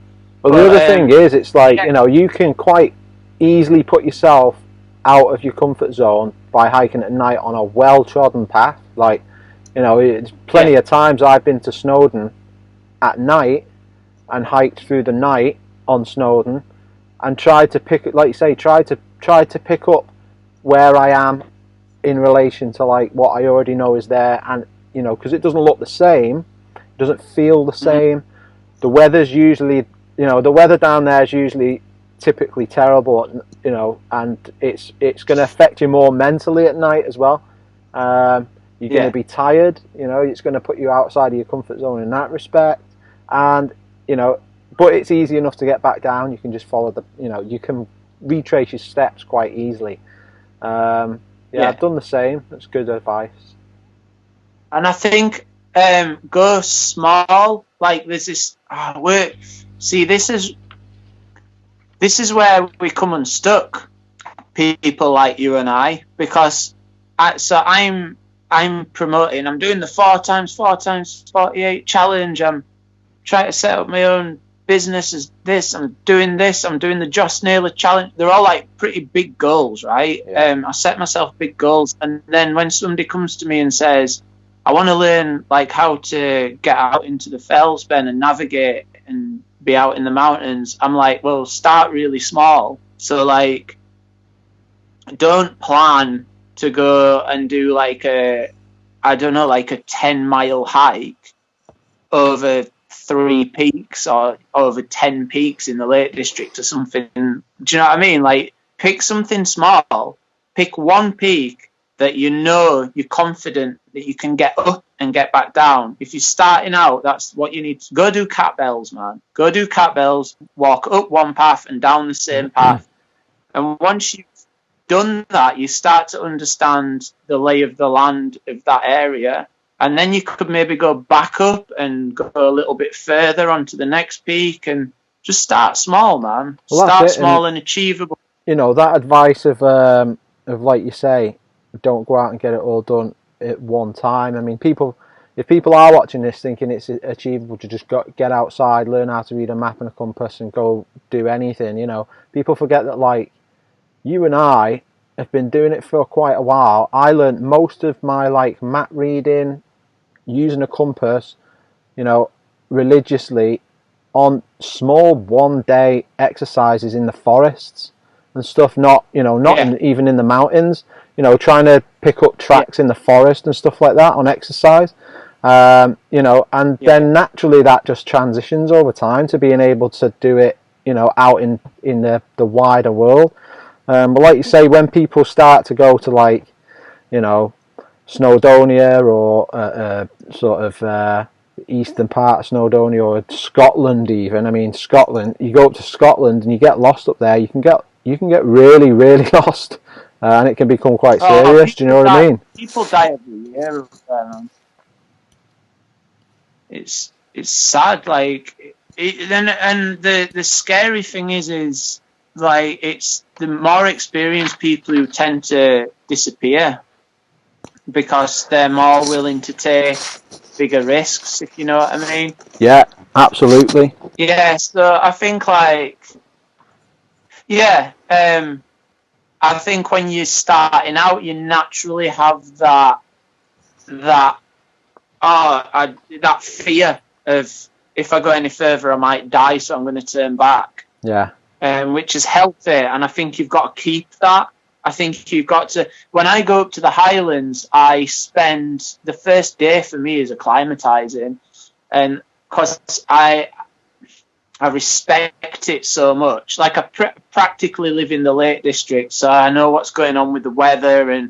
But up in Scotland, everything's so much bigger, and everything's so much more vast, and it's like I have to acclimatize. It takes me about 24 hours But once I've acclimatized, I'm like, all right, I get this. I get a feel for the weather. I get a feel for the terrain, and I'm okay then. But it takes a bit of time to get into that. North Wales it's powerful, man. Like all that volcanic activity that you can see the platelets that have been pushed up. And you see, I do the same in Snowdon. I live like an hour away from Snowdon, so for me that's like really local, and I know the area quite well. But I'll still go, if I'm going there for 2 days, I'll still choose to, do an easier day, on the first day, and just take it in. And I'll maybe do a long hike, and I'll probably camp somewhere, next to a lake,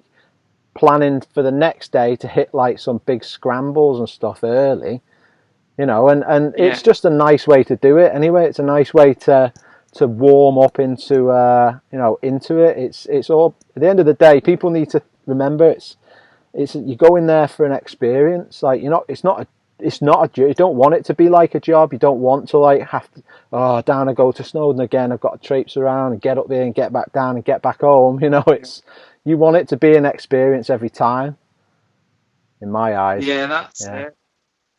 That's it. So I would say another thing is for beginners is learn to just learn to enjoy looking at maps, man. Like, get the map out and really study it and get used to it. I'm such I'll sure do my partner's head in. There'll be like some days where I have a map out on the floor and I'm just like looking at the map. My daughter loves it. She'll come along and she's like, that's a river, that's a road, that's a mountain. But I love studying the maps and trying to find. I've actually started on, I don't know if you've seen on my channel, I'm going back through my Pennine Way videos. Yeah, I've seen. And I'm doing it by map. I'm just so I can because I like looking at the maps, really. I do. I'm always on OS maps on my computer, just like zooming in down to 1 in 25,000 and looking around. I sometimes get like a little pang of depression looking at that though, because when you're looking at somewhere like North Wales or even the lakes or Scotland, you start to realise that actually there's not much chance of you seeing it all in your lifetime. No, absolutely not. And also there's another thing as well. Like I've started to use that OS map thing mainly because it's easier to like plan ahead. But I like using the map. I like writing on the map. I like annotating stuff on the map, drawing the route on the map, and being able to like hold them instead of just relying on my phone to point me in the right direction. Keeping the map orientated to the ground. I like it. I used the GPS for the first time to navigate a few weeks ago before the lockdown happened, and there's still snow on the fells in the Lake District. It was winter conditions, and we went out running, did about 15 miles.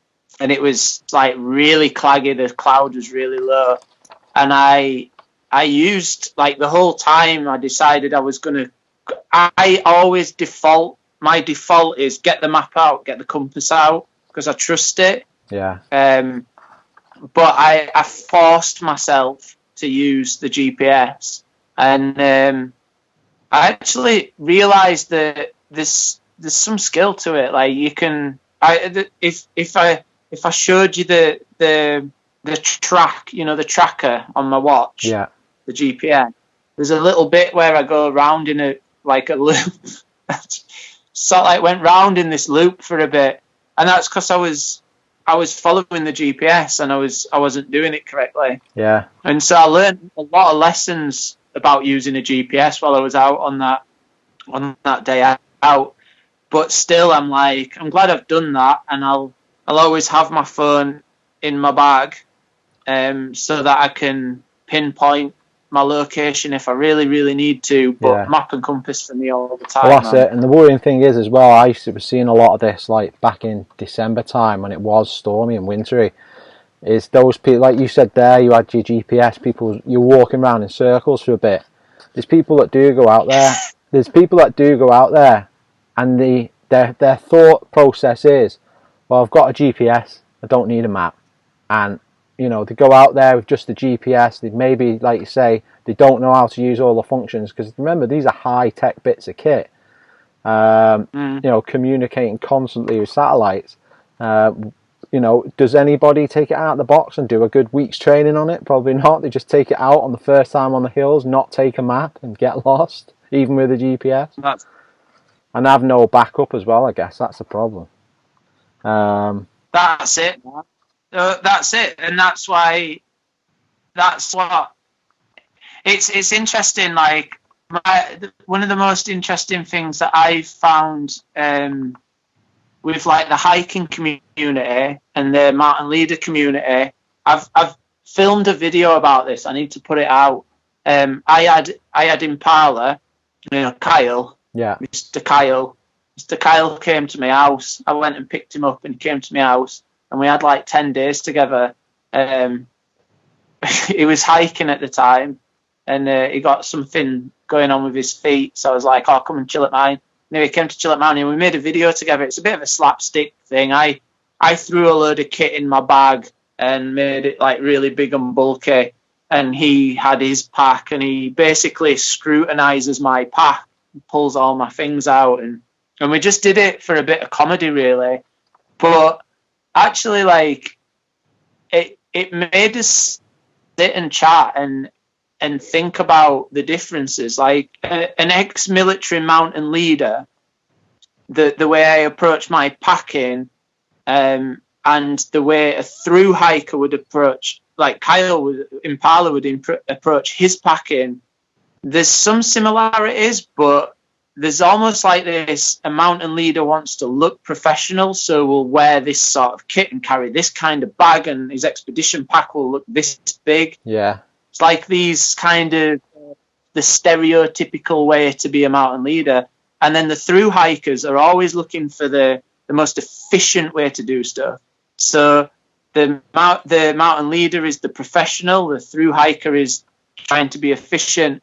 So what I did is I started to ask Kyle questions like, what would you buy? What would you do? And he was then giving me advice, and I was going out and implementing this. And then I went and did the Pennine Way with some of the advice that he gave me. And then after that, it's been, when I go out guiding now, I look like I should be a hiker, not a mountain leader. So I've sort of taken on some of their ideas, if you like. But then on the flip side, I would say mountain leaders look at through hikers and do what they're doing kit wise. Obviously add the group sheltering and add the rope if you need it, and add the map and all that stuff in that you need to be a mountain leader. But dress the way they do, because it works if you're a summer ML, and pack the way they do. But then on the flip side, I would say that some guys that are getting into hiking and they're buying all this kit, they're buying all this really light kit, and they're getting out there, I would say, like, get the mountain leader books, like look at the mountain training website and start learning some of those skills, because they cross over quite nicely. Yeah. And I think the two cultures need to collaborate a lot more, because there's skills that we can all learn off each other. Well, in this coronavirus pandemic, mountain training have actually put up online training you can go and do. So, you know, for free for people. So if any hikers haven't taken advantage of that, you know, they should be doing, really. Do it, man. Yeah. Just free do it. Training from a you know, well thought of organisation that have obviously put some time and effort into doing it, and it's free, so why not? Totally, man. Get it done. I think, like, once you start learning about I don't know, once you start learning the skills that go into, like, doing a mountain leader assessment, like looking at the maps, looking at the weather, looking at the rope skills, looking at different hiking skills, different ways of getting up and down places, and group control, how to once you start looking at all that, and then you start to approach the way that you go out hiking yourself for your own personal experience, and you start to understand it from a different perspective, and I think that's always good. Oh, absolutely. So get on the website and do it. Absolutely, I would. I'll link it in the description below. I'll link their website, and I'll try and find out where all this free training was, and I'll put some links there because it's well worth doing for people. And I guess we are coming to a bit of a close. You know how long we've been going? We've been going 2 hours and 10 minutes. Have we? Yeah, it's quite a long time, eh? Yeah, man. But there's a few things I wanted to finish on. I'll have a look at the phone in a minute and see if anyone's asked any questions, and I'll go through them. My own question, though, my own sort of ending note is, in terms of like Ben Yates, Summit and beyond, once this is all over, coronavirus is, been and gone, because it will do that. What's the main goal for Ben? What's the main goal for Summit and beyond going forward? Ooh. The main goal, yeah. So, God, I don't think there's just one. I think just carrying on trying to create this lifestyle that I dream that I can have, which is growing my own food for one, and then having the mountains guiding as something that I do. That's my everyday job, but also thinking of it as I actually had a chat with a consultant from London Real, the podcast. Oh yeah. And so we were chatting about, okay, like I had lots of bookings for this summer and now they've all had to be postponed. And I said, what I've realised is that Summit and Beyond, I've got this really cool service that I'm offering people that people love, and now I can't give it to them. And I'm like going, oh no, what? And then I realised that I've missed a trick, because I'm on social media, I'm on the internet, I've got a website. So I'm missing a trick here. I could continue the support that I give them out on the hill through this medium that I've got. So, and she was like, the consultant said, yeah, you need like a package in the middle. So my main goal is to get out into the hills and bring people back to nature, back to some sort of presence, that moment that I talked about earlier where they become present in the hills, bring them to that. But then when something like this happens and I can't take people out, I can't guide, I can't lead, to be able to bring them something similar through the internet, through the medium that we've got. So that's my goal for it, I think. Brilliant. No, that all sounds fantastic, to be honest. And like you say, 100% people can experience, whether they experience that awakening moment on the hill, or whether that waits for another time and they experience it by learning a new skill that they didn't have before, or communicating with someone that they never once did, or whatever that may be. Yeah, spot on plan. The first question is come from Instagram. Why are you shaking your head? And it's come from the Trail Hunter. And he says, what experience with a client most sticks in your mind? Oh, man. What experience from a client most sticks in my mind? I can recall every time... Right, hang on. The way you've worded that, Russ, is a little bit confusing for my brain, because the one that sticks in my mind the most is, you see that moment video that you talked about at the start. Oh yeah. All those pictures that I flick through, a lot of those pictures are taken at a moment when we've just been sat discussing where we are, and people are just looking around going, "This is amazing, Ben. Thank you so much for bringing."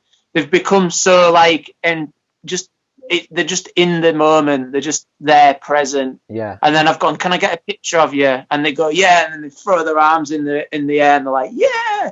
And I'm like, so those moments, all those moments stick in my mind. There's a lot of talking when I'm guiding, a lot of talking, and I forget what we talk about a lot of the time, but I remember those specific moments.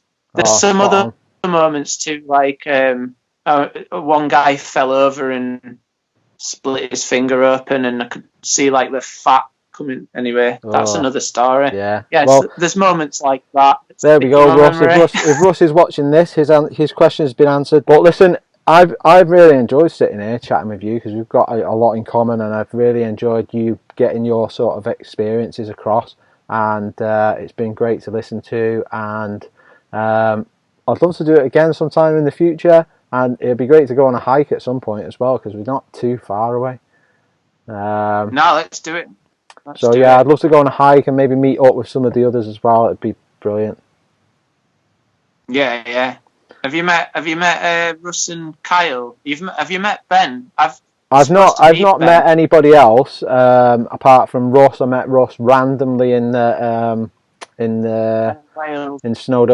in one of the videos. I was sort of at the top making a coffee, and the trail hunter walked past, and we had shared a coffee and hiked for a bit, and we're still in contact. I'm in contact with a lot of people like Ben and Ross. I do speak to him on WhatsApp and stuff. I haven't met Kyle. We've communicated because he's a massage therapist as well, like me. So we have something in common in that respect as well.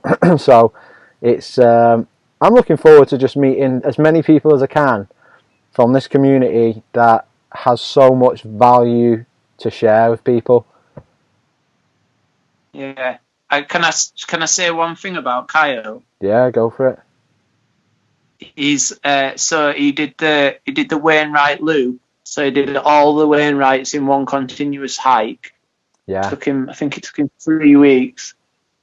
The first day that he went out, I went out with him. I always keep this like base level of fitness. Yeah. I never kind of go below it. Yeah. But I'll sometimes go above it, if you know what I mean. So Kyle said, "Oh, do you wanna come out and hike with me?" And I was like, "Yeah, I'll do the first day with you, and then I'll hook up with you like a couple of weeks down the line." So I did the first day with him, and bless him, he was in bits. Like, we did about 20 miles, and he was broken, man. He was a broken man. He wasn't well at the end of the day, and he ended up sick for a couple of days, and yeah, it wasn't good. And then I went out 2 weeks later and met him again, and did another day with him. I ended up doing 30 miles that day, and that man was hiking.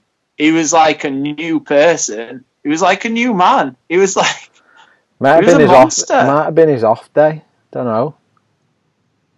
He just started unfit, and he ended like a beast. Oh, good on him. Good on him. So yeah, when you meet Kyle, he's like I'd say he's my best mate, man. He's a good guy. Maybe we'll reach out and we'll do a podcast with Kyle once we've actually met at some point. I'd love to see a podcast with Kyle. I'd love to see how much of it you leave in and how much you edit out as well. Oh, none of it will be edited out. None of it will be edited out. We keep everything in out unless I cut it up for some little clips or something. But mostly all of it stays in. But cool. No, I've enjoyed it. I'm glad you've enjoyed it. And actually, your little positive speaker's not made an appearance. Oh, she nearly did, but she was on a bungee cord, I think, and Mum managed to pull her back. So thanks for sitting around for 2 hours and 22 minutes and chatting away. It's been great. Yeah, good job, mate. Enjoyed it. I'll link all of the stuff that we'll have to go back through and have a look. I'll link it all in the description below for like the books, the podcasts, the yoga stuff, like any sort of recommendations. I'll stick it all in there. Your Summit and Beyond on Instagram, YouTube, Facebook, people can go online, they can check your events that are coming up, they can book through the website and send you an email and through Facebook. And I'll leave all that in the comments below. And I hope it all works out for you. I think it will, because you're 100% on the right track. And I wish you all the best. Yeah, you too, man. Let's meet up for a hike soon. Oh, absolutely. Well, when this is over, I'll come up to you. Yeah. Or you can come down here, because it's down here. It's an hour away from Snowdonia, so we'll do both in the same day. In the same day. Anyway, mate, listen, it's been great. Take care, and we'll speak soon. All right. See you soon, man. Bye.